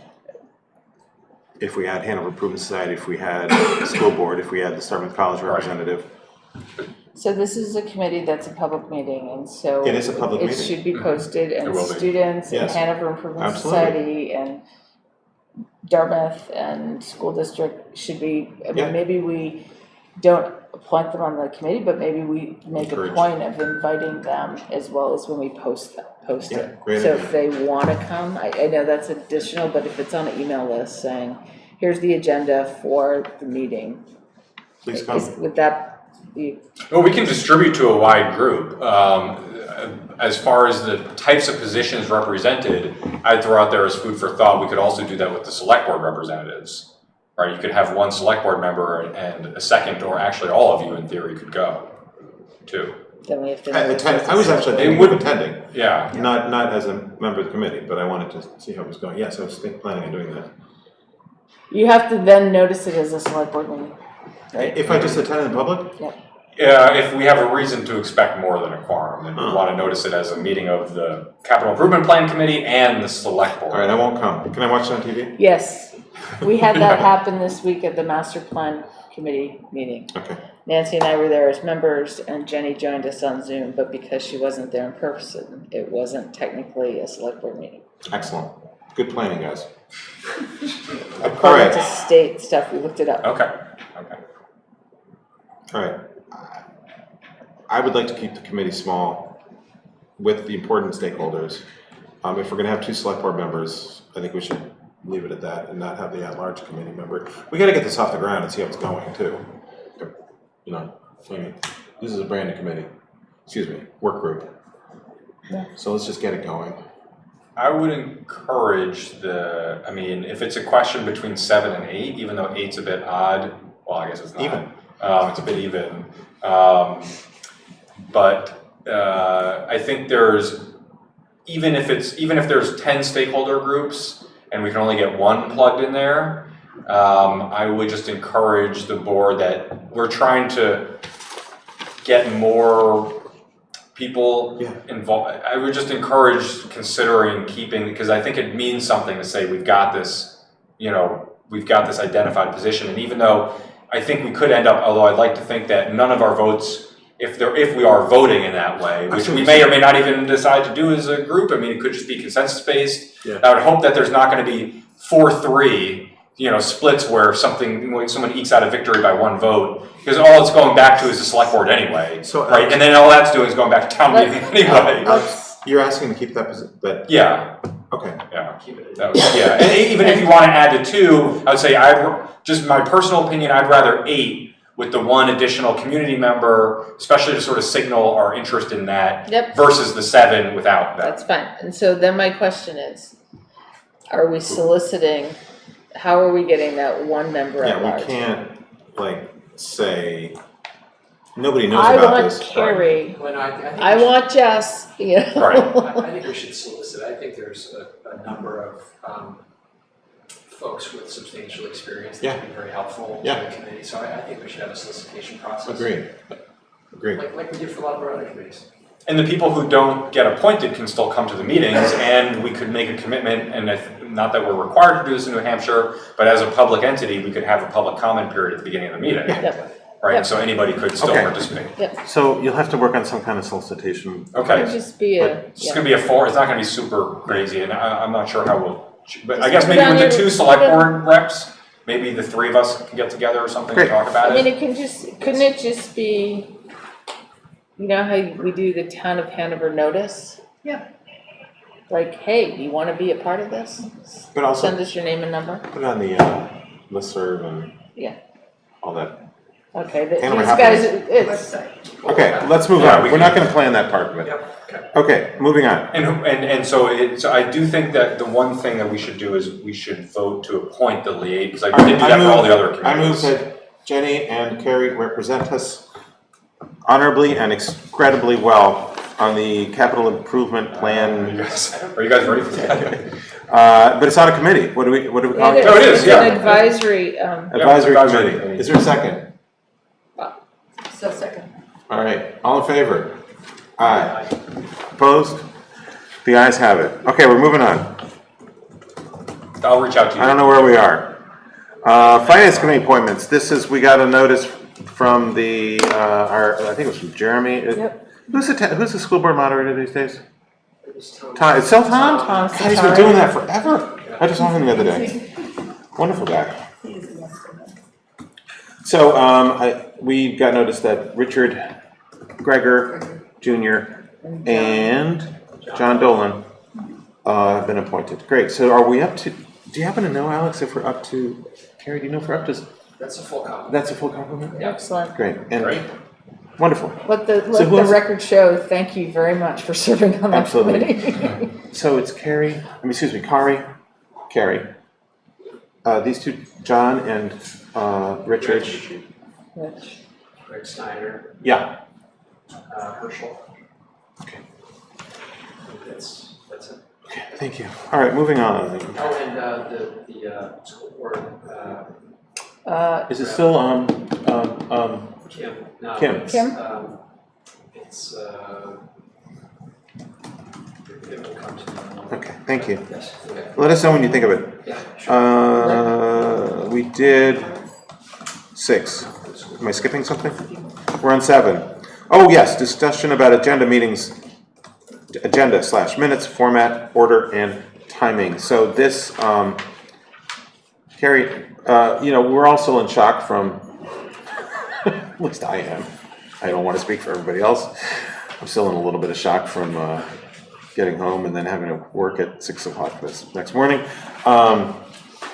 Yeah, Ellen had a 7 a.m. meeting the next morning. Yeah. It's all Ellen's fault. Did you print them up? Great, I was trying to find yours. So, Carrie's been on a lot of committees like many of us have and suggested we just sort of modify things a little bit. And I think that's a great idea. I think, well, go ahead, Carrie, take it away. One second, let me just pull it up.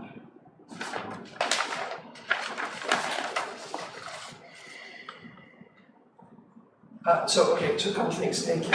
So, yes, like you, I still have nightmares about that evening, so whatever we can do to avoid it would be great. So a couple facets to this. One is on minutes review. The minutes are extensive, especially when we have a long meeting. That's one of the virtues of a short meeting, short minutes to review. But we could solicit those comments ahead of time electronically, and then and we could probably do. Although I hate Google Docs, but I really prefer Word. But anyway, that's a technical issue. But anyway, get the changes and then have it so that it's transparent. Okay, Joanna wanted to change this. Jenny wanted to change this. Whatever it is, and then so we can all look at it. Have that posted in the packet. Can I interrupt you for 2 seconds? Apologize for interrupting. Alex, do you want to talk about the future plans for minutes? Have a new personnel in that regard? I think that's mostly related to the minutes, but I mean, the conversation that we had was just in a couple months that it's obviously worth figuring some of these things out now. But then I think for the minutes specifically, hopefully we'll have a new employee in a couple months. That employee may, depending on how things go, be taking minutes. If that's the case, then we would want to bring them in and get there before we do a bigger overhaul. So, yeah. But we're not sure that's the direction that hire is going to go in. Okay, so But that's perfect. So let's keep the minutes sort of here for the moment. Still be in the business of reviewing the minutes. Oh, yeah. Yeah. Okay. Yeah. So don't change them for the moment. So I like this idea of sending, the way I understand the right to know is we have to send them to like the chair, and then the chair would fold them into the packet, so we can't like send them together, but I might not be understanding You right. might be able to send it to the secretary. Or the secretary, or yeah, Theoretically, this is yeah, you. yes, that's right. So That would be awesome. but maybe you care. Anyway, we can work out the logistics of it. But you submit your comments ahead of time, and then it goes in the packet. It's like, I'll just want to change. Yeah, you this. see with track changing So out. it's just everyone, and if there's conflict, we work it out in the meeting. Like, well, I see it differently. I think that would rarely happen, but if it did, we talk it. So I think that saves a lot of time in the meeting. Sure. And then if we all say yes, we like the changes as submitted. Okay. Done. So that's just one item. So are you willing to get those changes What? That's a problem. as secretary? That's just- He's not really getting Carry. them. He's just sort of Well, owning them. in theory, that's the way the job used to be. We're in a luxurious position of having it done for us, which is fantastic. I don't want to give that up, but the changes could be I don't know. There's a technical solution that I think we can work out. I don't know whether it's me, maybe it's Carrie Osgood or yeah. But I think that's very doable. Okay.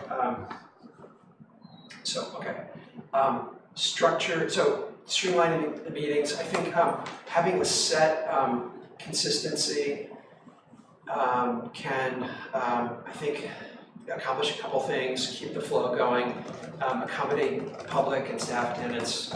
So we did okay today. Yeah, we did okay. Good So, job, office. but also, I think setting a time, and so Yep. explicit. This is a 10-minute item. Doesn't mean we have to, but it just gets in everyone's head. This is 10 minutes. This is 20 minutes. If we start going over, it's like, wow, we're really going over.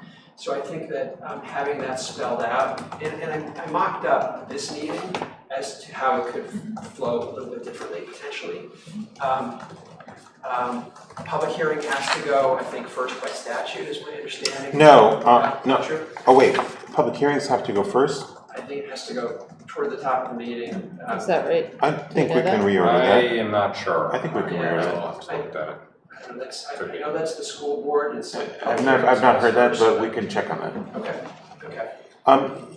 You do a public comment you're putting down there. Oh, I see. I missed where public comment was. Okay, fine. So probably the easiest way to do this is maybe just to skip to the meeting hierarchy as applied to tonight's meeting. Yep. So, opening a meeting, I mean, it's kind of ridiculous in 1 minute, but just quickly, call to order, public hearing, 15 minutes as placeholder, but the public hearings I put up front, the public hearings I put up front. Agenda review gives you a chance on the fly to identify the paper people here for a particular item, so we did that tonight. And then a separation of business requiring discussion from business requiring action. Because many times we will have discussion in one meeting and action in the following meeting. And so this is kind of a natural segue. It doesn't mean that you can't have both discussion on a new item and action on the same night, but splitting it out gives you the the stuff that's a little more meaty and likely to engender significant discussion into the business requiring discussion. And then the business requiring action is a little bit more action oriented. So for instance, tonight we would have anticipated and we saw that there was significant discussion around traffic safety recommendations. So that would be business requiring discussion. We didn't actually have an action queued up.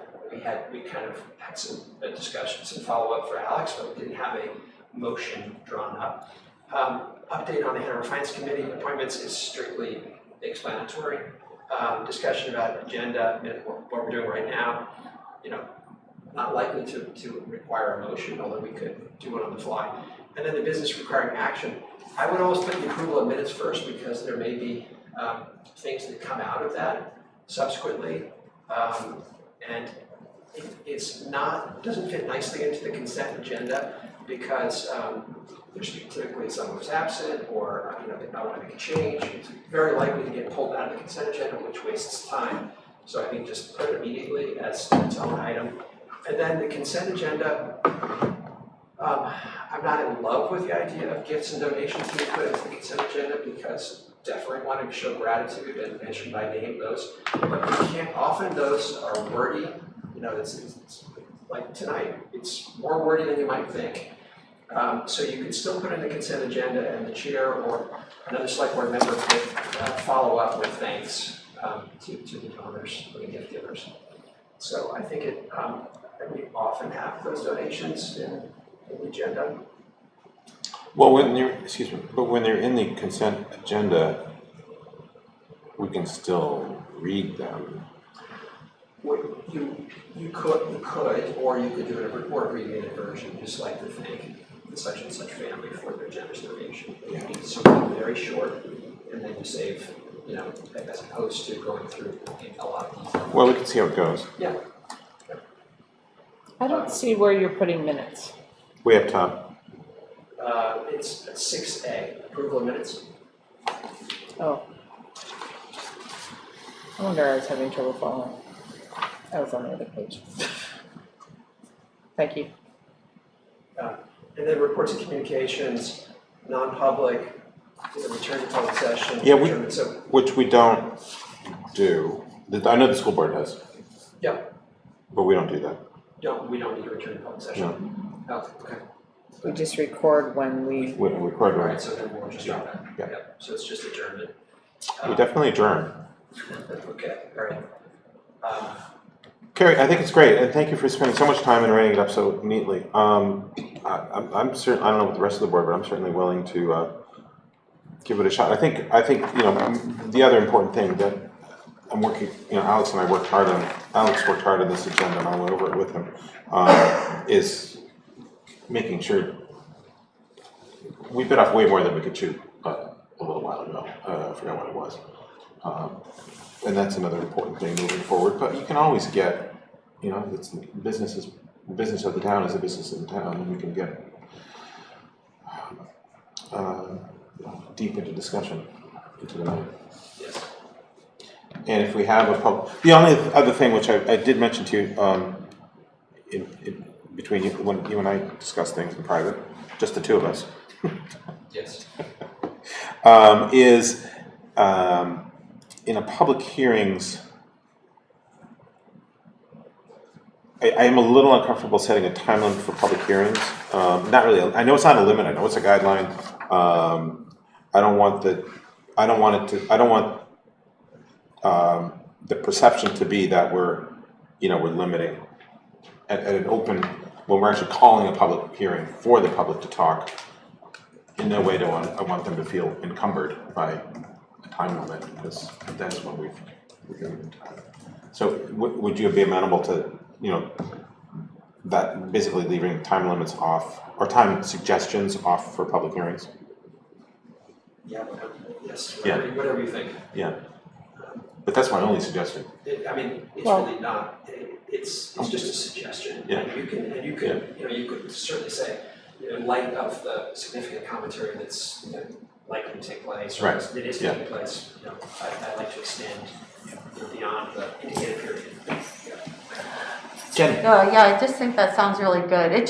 I think people see that, are used to this now and see it just as a suggestion, but then saying it is actually Yeah, almost extra inclusive. yeah.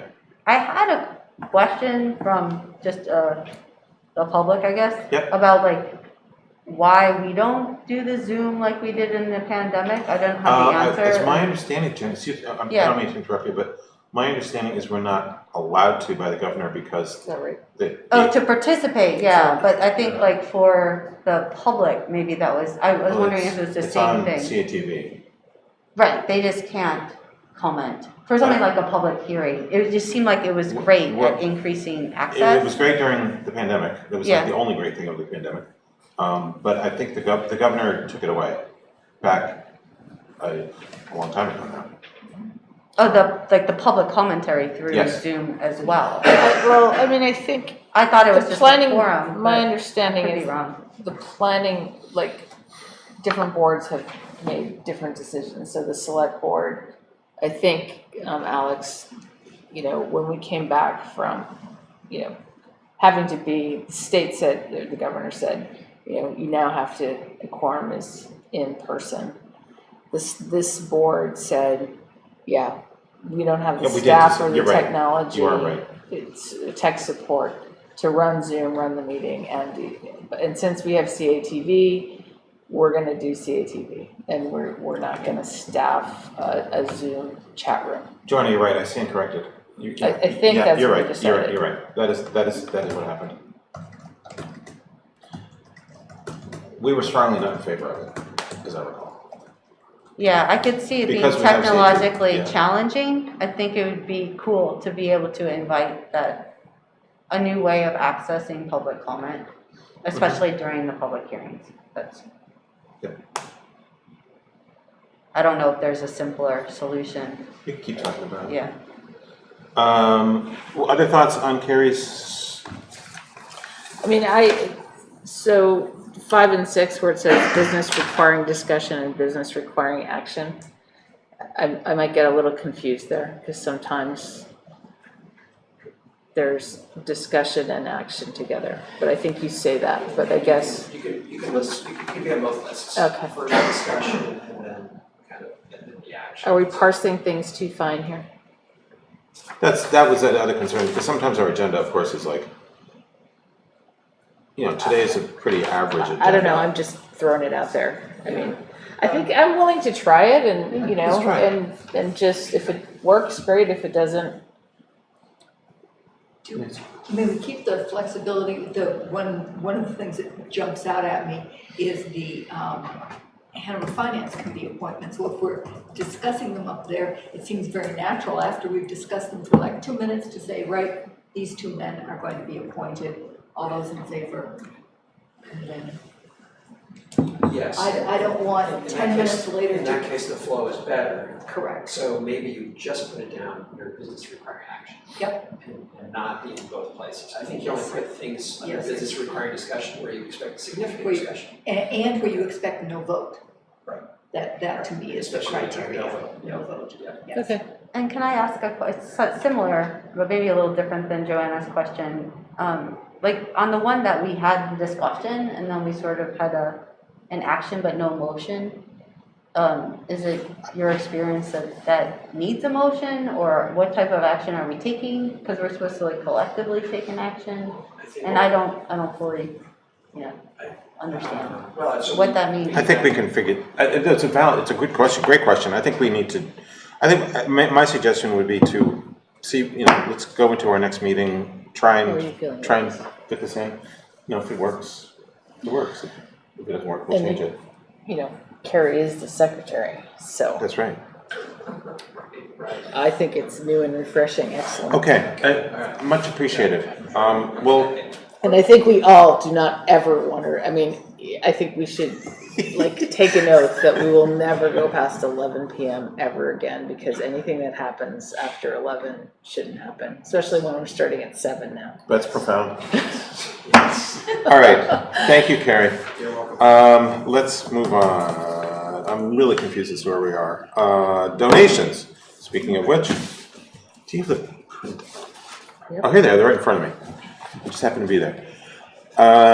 So, Etna Library, Hanover Parks and Rec. And what I should do, excuse me, is read them. Etna Library received a donation from Eric and Susan Shirley in the amount of $100, and a donation from Walter and Joyce Knoll in the amount of $200. Are we going to accept them all at once, Alex?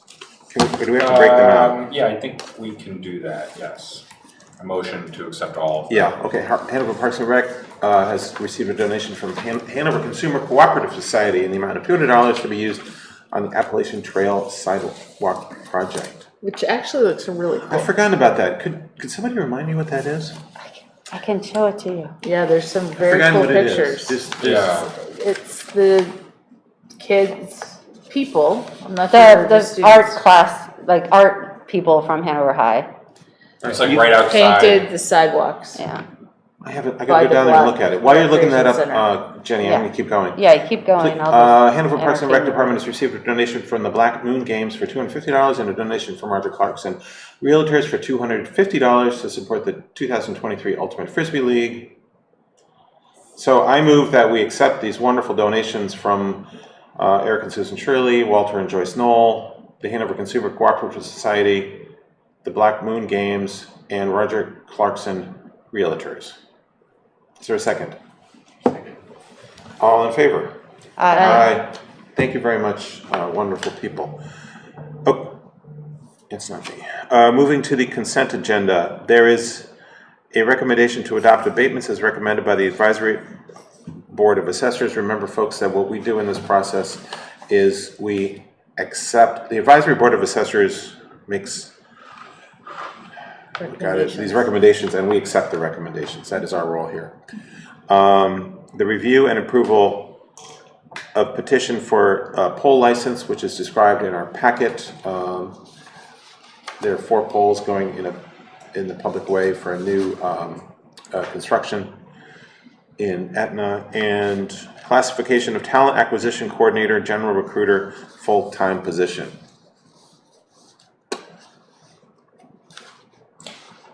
You want to talk 2 seconds about that, or the latter one? Yeah. That's a really exciting thing. It is, and we should actually take full time out. I shouldn't have added that. Oh, I'm sorry, yes. No, that's my fault for putting the FT in there, because we're looking at probably 30 hours a week, which is not technically. Yeah, can you describe that? It's very exciting, Alex.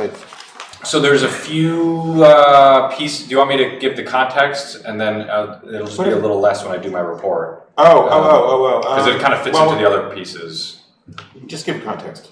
No, I mean, we're voting on this, so you should give the, I know you want to do this as consent agenda, but I'm making it longer than it should be. No, that's okay. No, I mean, it's a tough one to fit in. I mean, there's no perfect way to do all of this.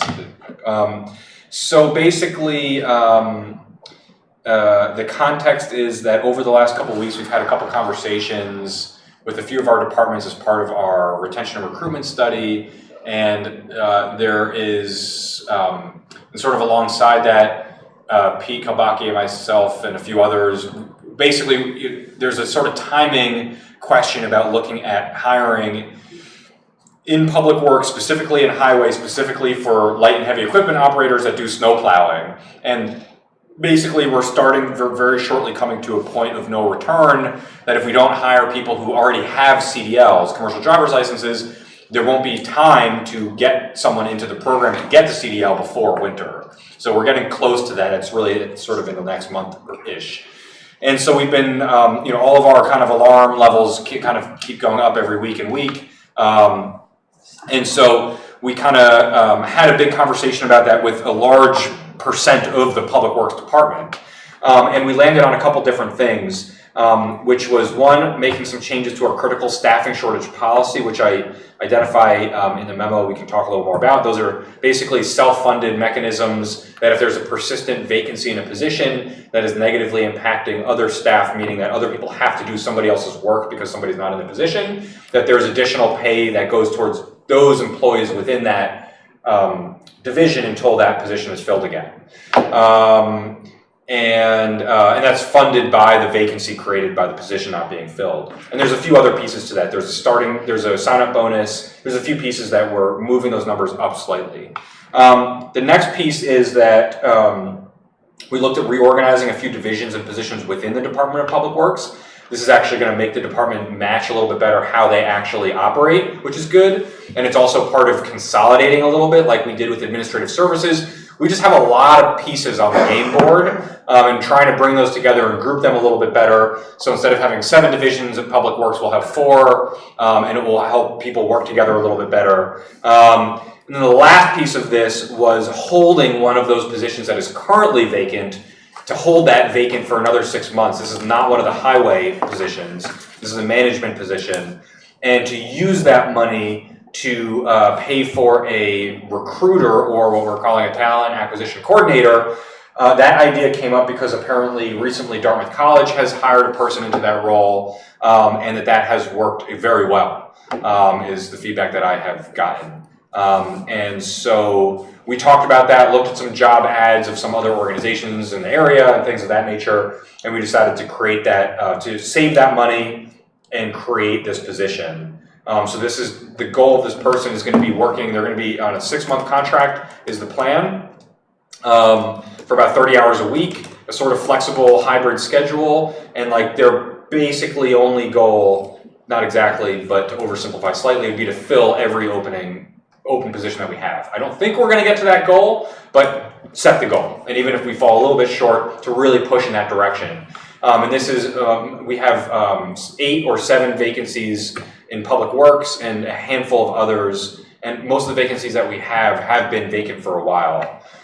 So the last piece on the Public Works side is that as part of that critical staffing shortage is that if a department has that in place, so they have this critical staffing shortage with the persistent vacancy, that they, if at the department's option, they can request to have a position eliminated off the roster of the department, and then some of that money we can use to help pay for permanent increases instead of temporary increases for other staff that are going to pick up that work. We're pretty sure that all these pieces combined, we feel pretty confident, definitely not 100%, but pretty confident that that will enable us to fill, out of these 4 vacancies in highway, that we'll maybe be able to fill 2 of them, and maybe up to 3 of them. Otherwise, we are going to be in really rough shape in the winter. The staffing level that we're at currently is 70% of the division. So that means almost a third of our staff work capacity that we would normally have available for winter plowing, we wouldn't have.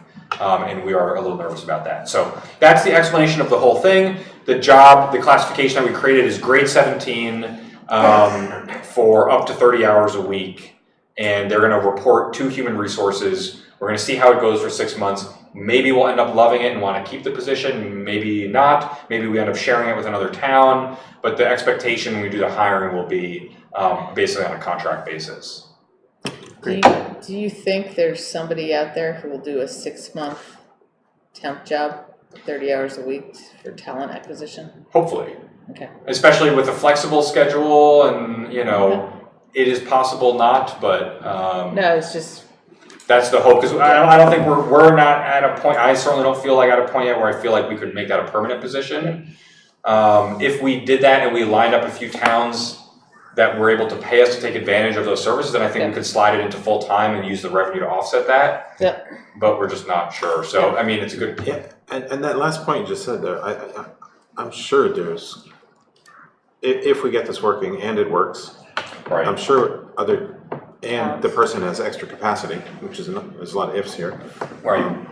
It'd be very exciting regional sort of Good. service. There's a lot of small towns that don't have HR departments, and like we do with our dispatching center, and like we're starting to do with IT, which I'll get to. Yeah, that's in my an report, exciting. That's really exciting. Okay, so getting back, thank you very much, Alex. I know we're making the consent agenda one of the longer items on the agenda. So how do we make a motion here, Carrie? Move to accept the consent. That's how we do it. As presented. That's how we do it. him to stay here. Thank you. Is there a second for this? We do? Okay. No. So second. We have a Is it? motion. Okay, We have that's fine. We have a motion and a second. Are we ready to vote? Yes. I am. All in favor? Aye. Opposed? Great. Woof. Take a deep breath. So, do you want to complete your report? We're on to town reports and you're doing the town manager report. Perfect. You did part of it just then. All right, well, segue right into human resources. So we have had 13 hires since we last met. Those are all seasonal rehires, and we had 1 resignation. We are about to be in month 4 of our retention and recruitment study. We have still just totally exceptionally good participation from our staff. Some of our department meetings, I mean, we've got 8 out of 10 staff, 9 out of 10 staff for an entire department participating in these meetings. Some of them are a little harder with scheduling, but it is just, it's phenomenal. And we have our consultants from UMass Boston that are on board, and they're helping work with us and MRI. The market data collection is happening right now. We're starting to work with MRI and getting those numbers in. So we're all on track for that, and getting a lot of good feedback. It's going to be a pretty wild process in a couple months. We need to start putting everything back together, having some discussions with department heads, and then coming back to you all with some recommendations and changes for a whole bunch of stuff going forward. That's exciting. But this is like amazingly driven by staff. I mean, we're not done yet, so I maybe perhaps shouldn't count my eggs. Chickens before the chickens. Yeah, thank you.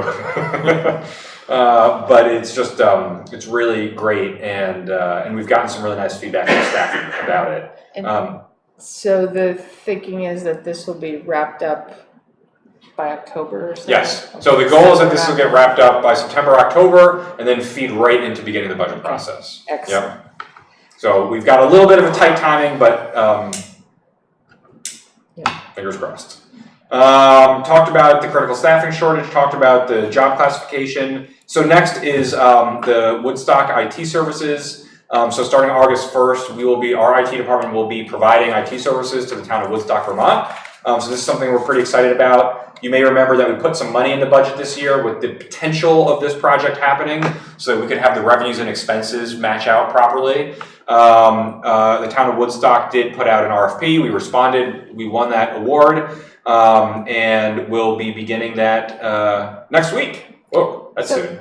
Can you, so we have 2 IT people in our department, and so they're going to, in addition to managing our IT, they're going to manage Woodstock's IT. That's correct. And there's a little bit of overtime that we needed to make some changes to some of the compensation internally, which is all well covered within the revenue that we're receiving from Woodstock. This was something done in collaboration with our 2 IT staff who are also very excited about this. It is definitely, we are probably right on the edge with capacity with taking this on. There's going to be a bit of it's going to be, the startup period is going to be a lot of work. It's going to take a couple months for us to get some things up to speed and do the right evaluations at the beginning. Some of that has already been done. Like Corey and Michael have been out to Woodstock and met with some of the people already when we were responding to the RFP to make sure that we felt like we could do it based on what their network and infrastructure needs were. In the future, this is something that we do want to look at, if this goes well, expanding further. And if we were to do anything more than this, we would need to bring on additional staff to do that. So we're probably just but we can do a lot of our IT support remotely through software that we install on people's computers. And ultimately, Woodstock is not that far away. So can I just ask one more? Yeah. Why are we supporting, why are we doing this? So this is sort of a sneaky way to do shared services, right? Is try to create more regionalization. There's a lot of towns. We have a really excellent IT department that has a lot of capacity. There's a lot of towns around here, including over the 20 towns that we dispatch for, that also some of them are smaller towns that don't have internal IT departments. So there's a few different arguments to be made. I mean, one is to keep the money sort of within the taxpayer base instead of going off to a private company, which is all fine for certain things. So they benefit significantly because they would not be, the level of service that we can provide, there's just no way you can get that from a private company at what we can provide it for. We benefit because now we get to add an entire new group of users into our IT ecosystem. It's going to bump us up, to the higher thresholds when we're negotiating with Adobe for prices on electronic contract and signature software. The more users that you add in, the more wiggle room that you get with these software companies. And so that's a big benefit to us. In the future, if there are more connections that we can create through fiber between our IT departments, there's all sorts of interesting future shared service opportunities with this as sort of a backbone. And then we also feel pretty strongly, this isn't the case in Woodstock because they dispatch but, we do have the 20-something towns that we dispatch for, and it is would be a huge benefit to us if those towns that we dispatch for also had their IT through us. So this is sort of a pilot program to see if this works well, and if it does, we could potentially grow that in the future. And the revenue that we get, fully offsets everything that we provide. And so the goal would be to grow it to a point like we do at the dispatch center, where we're providing that service for, a dozen municipalities around here, and that we're basically sort of the sort of service provider. The hub, yeah. As long as we have adequate infrastructure here Oh, yeah. to support staff. Agreed. Like in particular, if they're all working together Agreed. in terms of square footage. Because at Yes. some point, you're gonna run out of space. We are gonna run out of space very shortly. Yeah.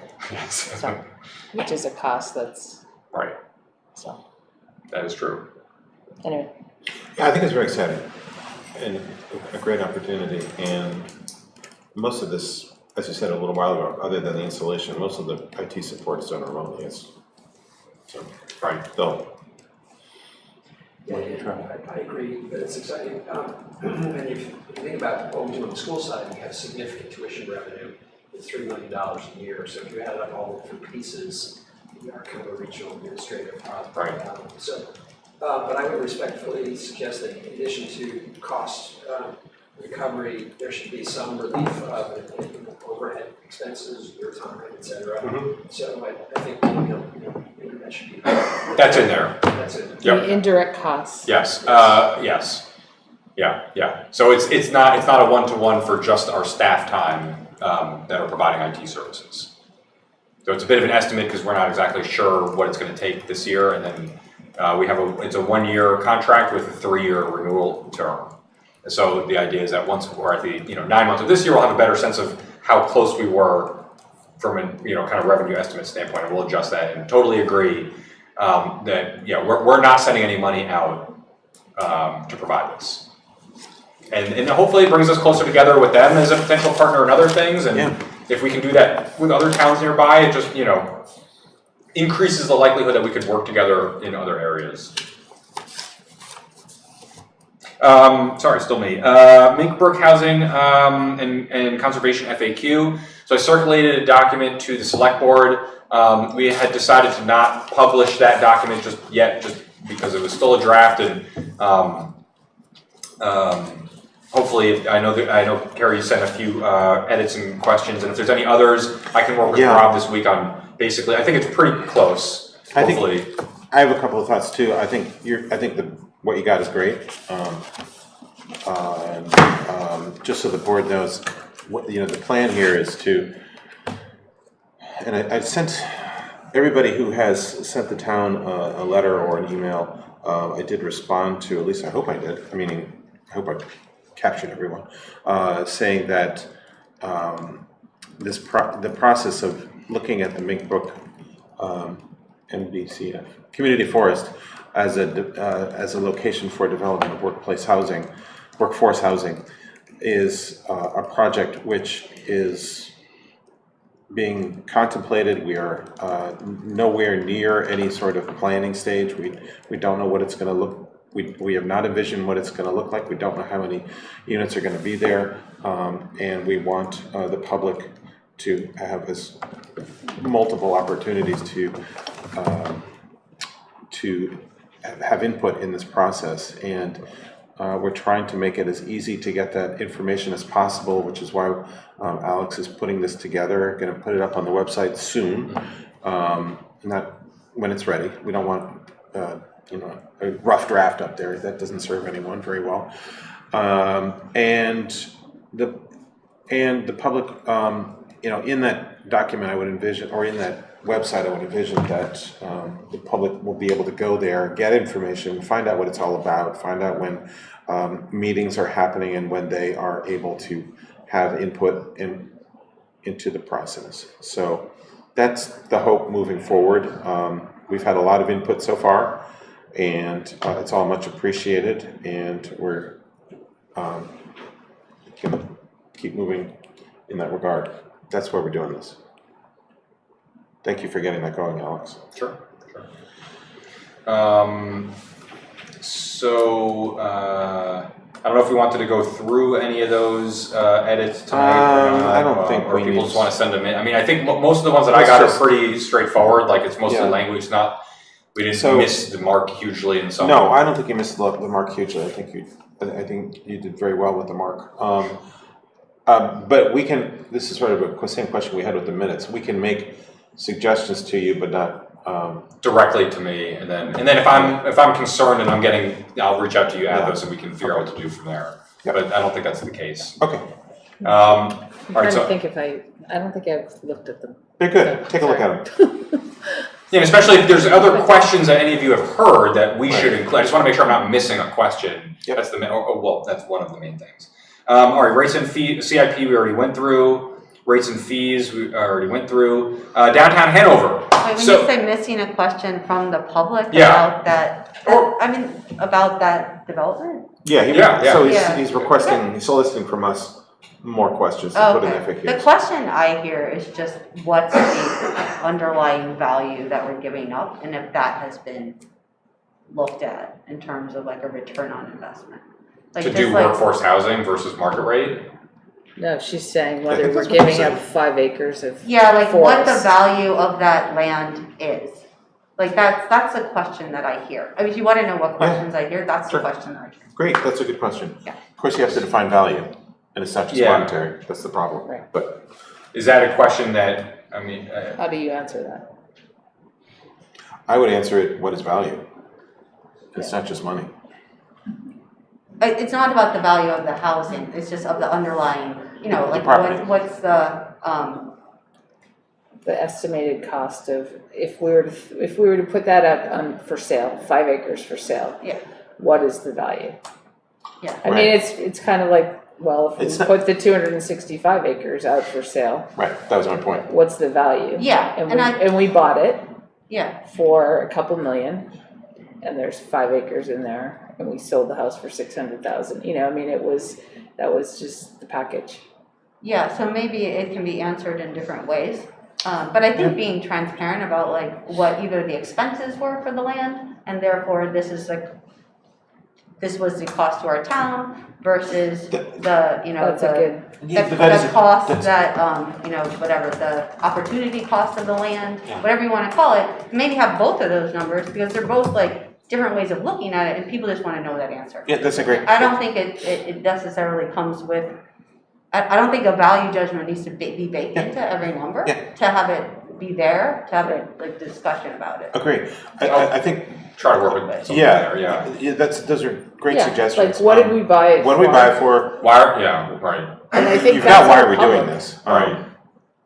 You know, you have all the numbers in there already, but they're kind of spread out a little. I think we can work something up there. Yep. Um, Any other questions for the FAQs? I'm sure the public will ask more, and we'll have to add to it. and we'll do another round That's the of that, purpose. We yeah, want to have right. this, Yeah. you know, a developing. Yeah, I thought FAQ. it was a really good start, and it Yeah. was very tonally friendly. Yep. Good. Okay, Okay, That's cool. what else you got, Alex? All right, just a couple more things. So downtown Hanover, very exciting announcement. Mark your calendars now, please. August 25th, 26th, we are going to have a block party on Allen Street.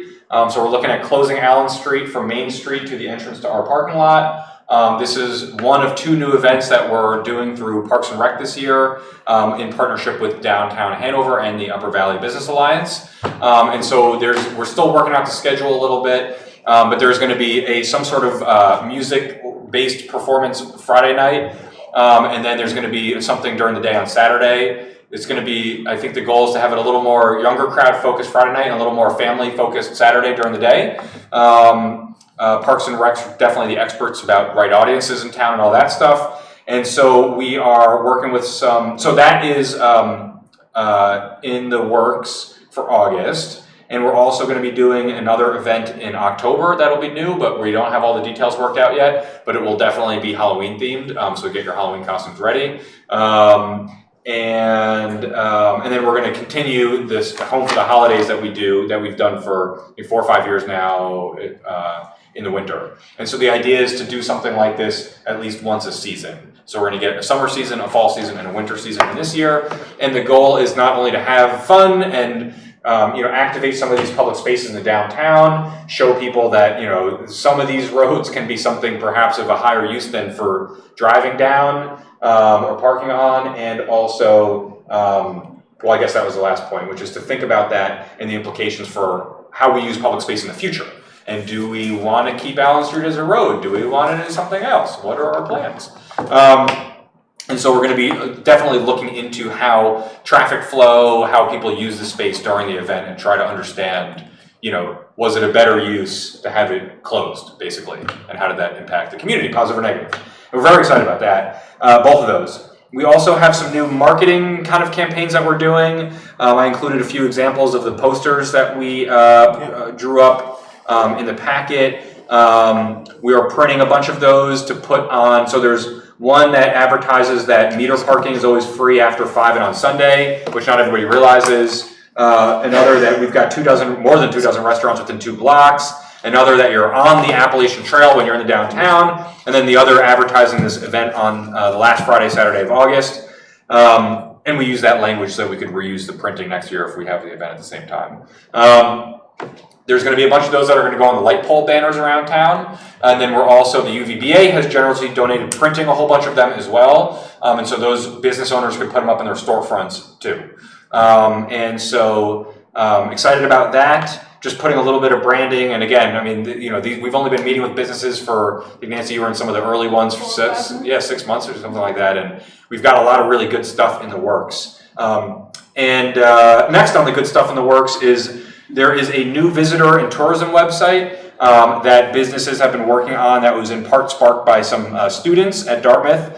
And it is explorehanovernh.org, and this is just going to be all about visiting Hanover. And we've got listings of businesses, things that you can do. We're trying to work on some more coordinated calendar, which is like a perpetual headache, I think, everywhere in the upper is trying to find how do we get one centralized place that people can go to look for different stuff? But we're kind of getting closer and closer to that. Hiking trails, recreation activities, all that kind of stuff. And it's meant to be, a bit of a search engine optimized kind of site that people can land on, that business owners have a little bit more control over, and that just sort of helps brand downtown Hanover.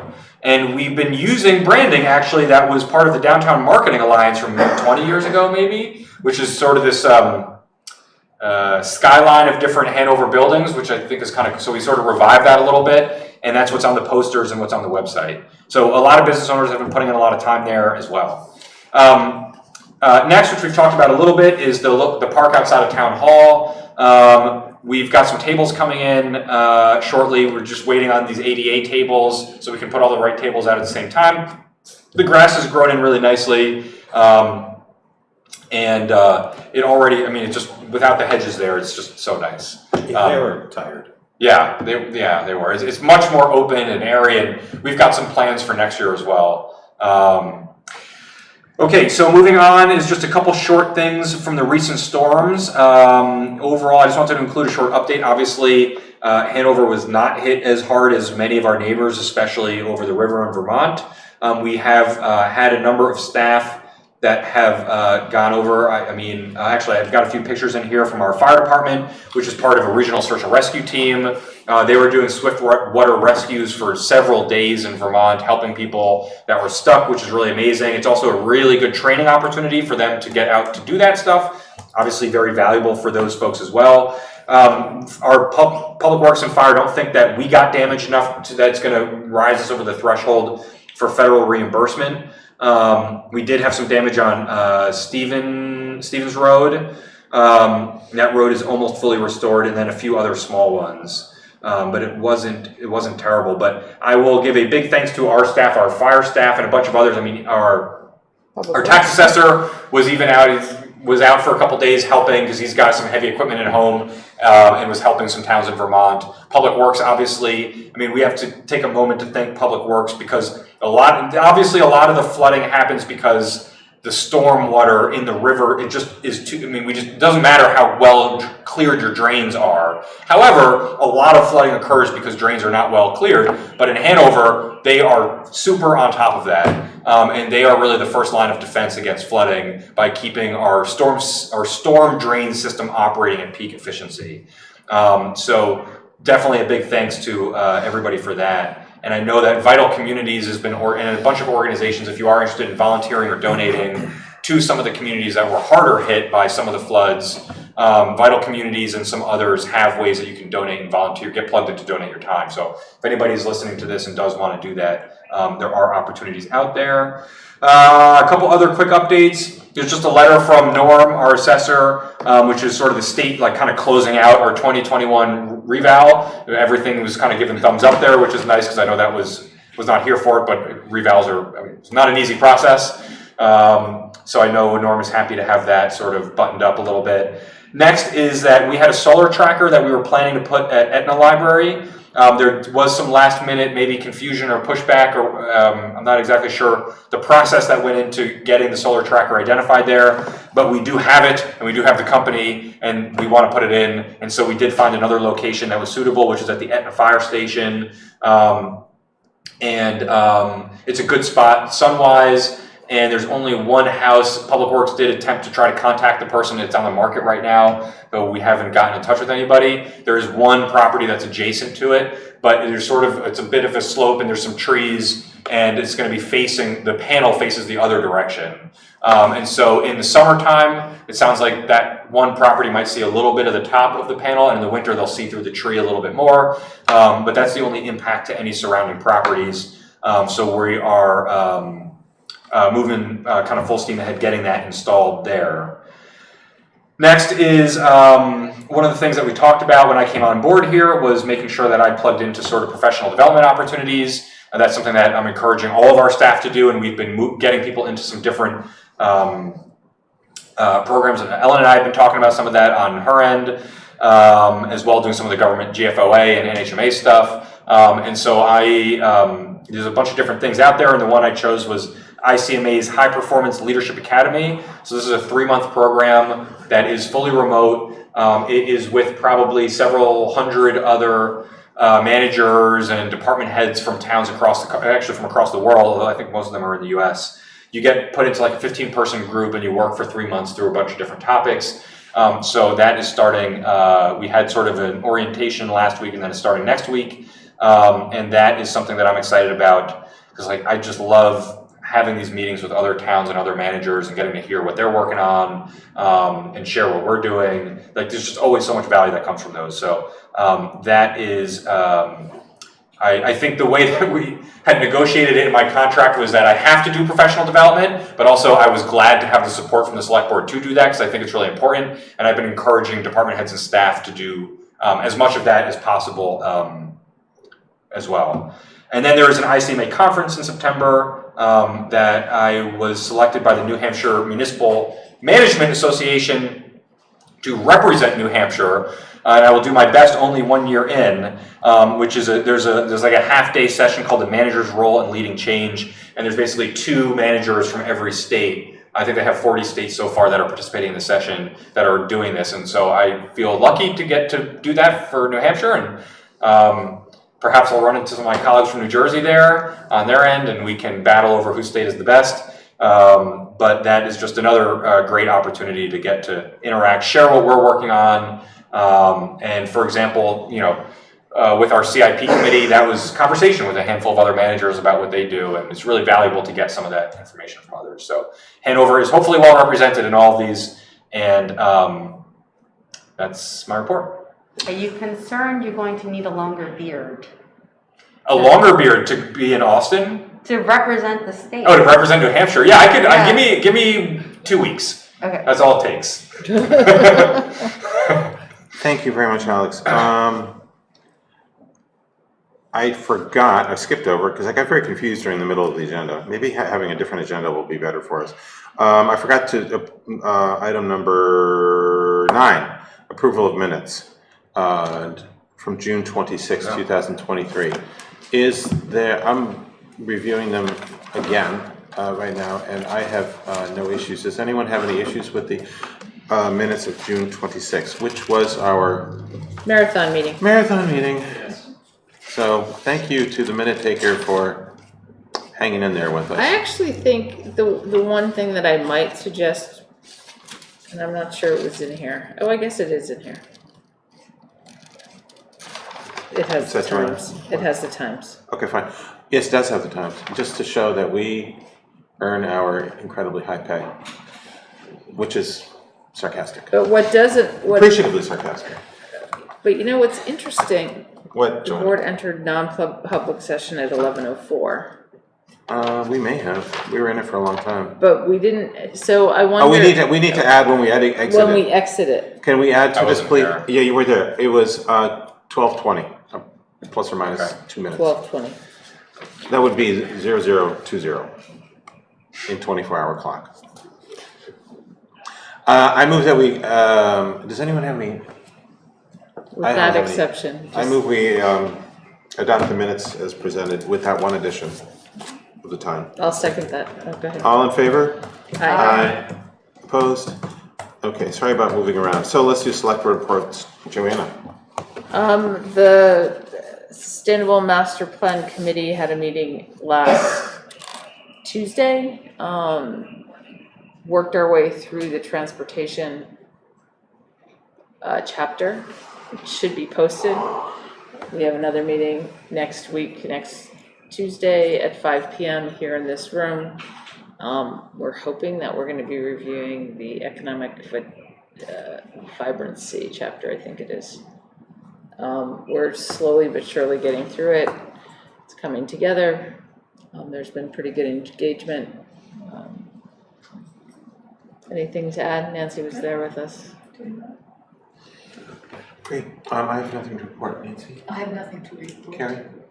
I attended, together with Joanna, the advisory board of assessors. Oh meeting yeah, we did on, do that too. June 15th. Thank you. Which was my first attendance, so it was instructive. So thank Great. you. I was there, it's strictly in a attendee capacity, not a voting. Right. Appreciate it. There was. Sorry. I have one more thing after. Jenny?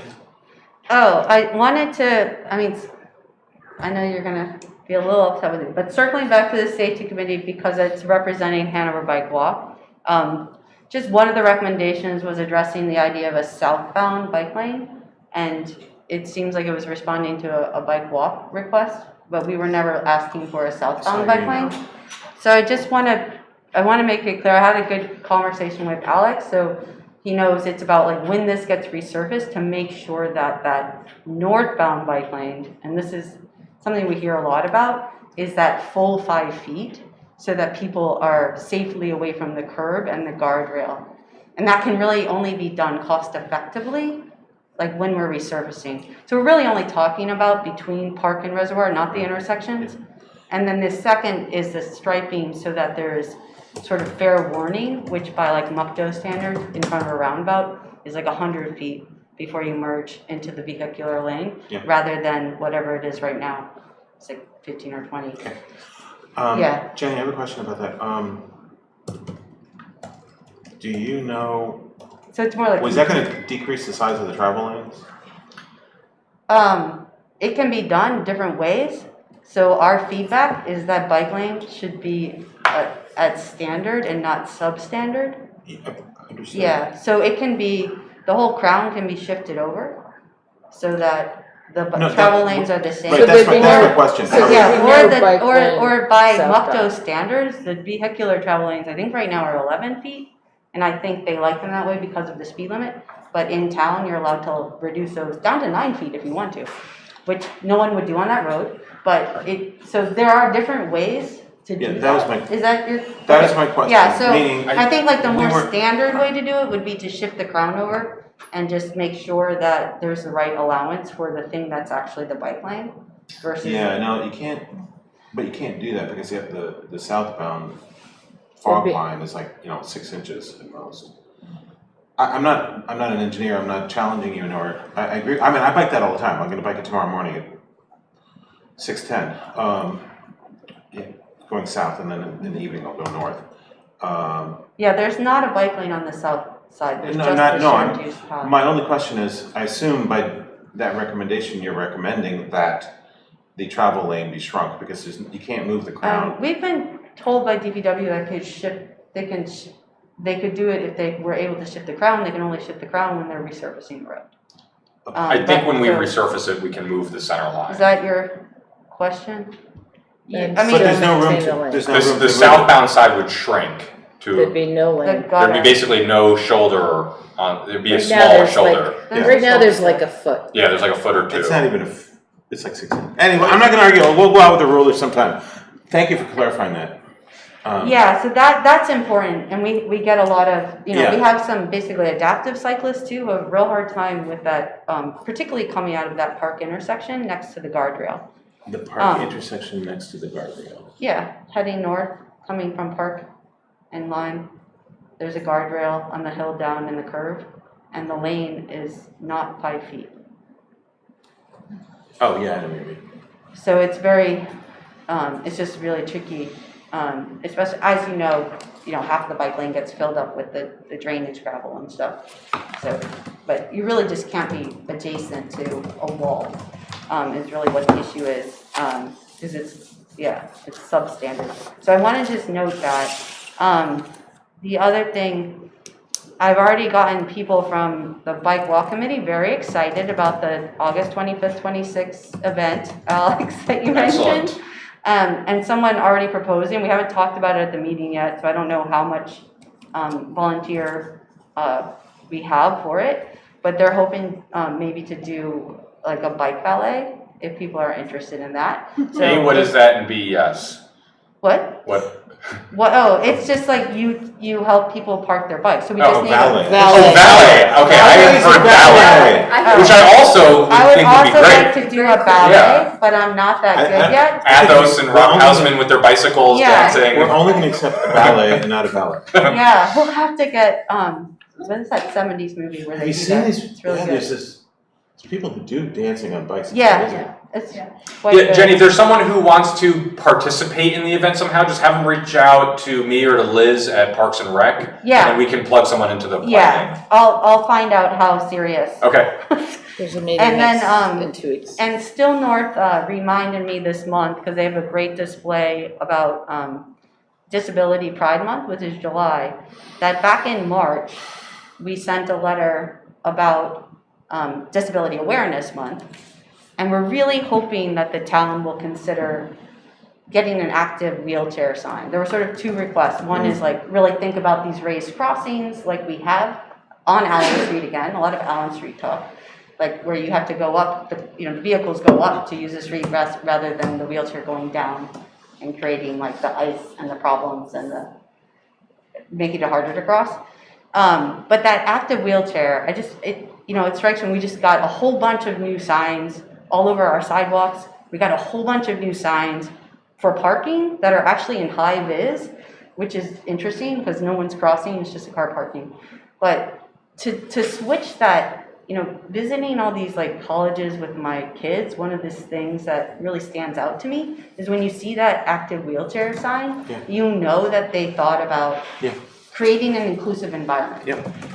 So I just want to restate that the Still North display was really great, and it reminded me that I wanted to mention it, so I don't know if it's the right time, but that's what I got. We're gonna meet Thank you, Jenny. That's next great. month. A quick thing. Yes. I know.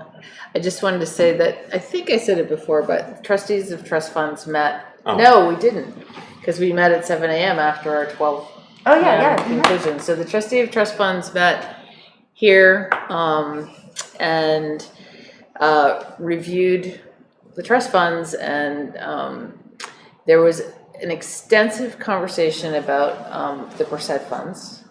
And I, on behalf of the select board, agreed with the members of the two members who are at the trust funds that it would be helpful for us to develop some guidelines for the percent funds, so it's clear for all people who apply for or would request percent funds to understand what they are about, how they can be used, what kind of documentation is necessary, and then based on the guidelines, come up with a simple application process. And also agreed that as soon as we received, the application, that the trustee of trust funds would be informed of it at the same time. And Ellen, our finance director, agreed to be the conduit to make sure. I mean, now that I'm going to these meetings, I will also, but so I agreed that I would meet with one of the members. We would come up with a draft. Thank you. And then hand it off to Alex just to make sure that he can put the professional touches on it, and then we'll bring it to this board for discussion. But the thinking is that, it would be helpful for everyone if we took the letter of the intent of the funds and clarified it succinctly in guidelines that we can then use to review any requests and make sure that people can, apply for the money and make a decision as to whether it's, who's eligible for the funds. And we've had legal advice, finance, the trustee for trust funds have worked with legal in the charitable funds to figure out, since the money was given to the town, does it only have to go to town government? Can it go to nonprofits? Can it go to profits? All of those things that That's great. we need to work on. So anyway. That's wonderful, Joanna. That's huge. Thank you. And is there any other business? I think we've kind of covered most of the business. So I'm going to move on to, there has been a request for a non-public session to discuss items pursuant to RSA 91A:3, Roman numeral 2, A, B, C, D, E, L. Joanna Whitcomb, yes. Athos Prasius, yes. Nancy Carter, yes. Gary Callahan, yes. Jenny We- Chamberlain, yes. Thank you. We are in non-public session. Thank you, CATV person. Thank you, officer. Yes. Thank you, Jeff.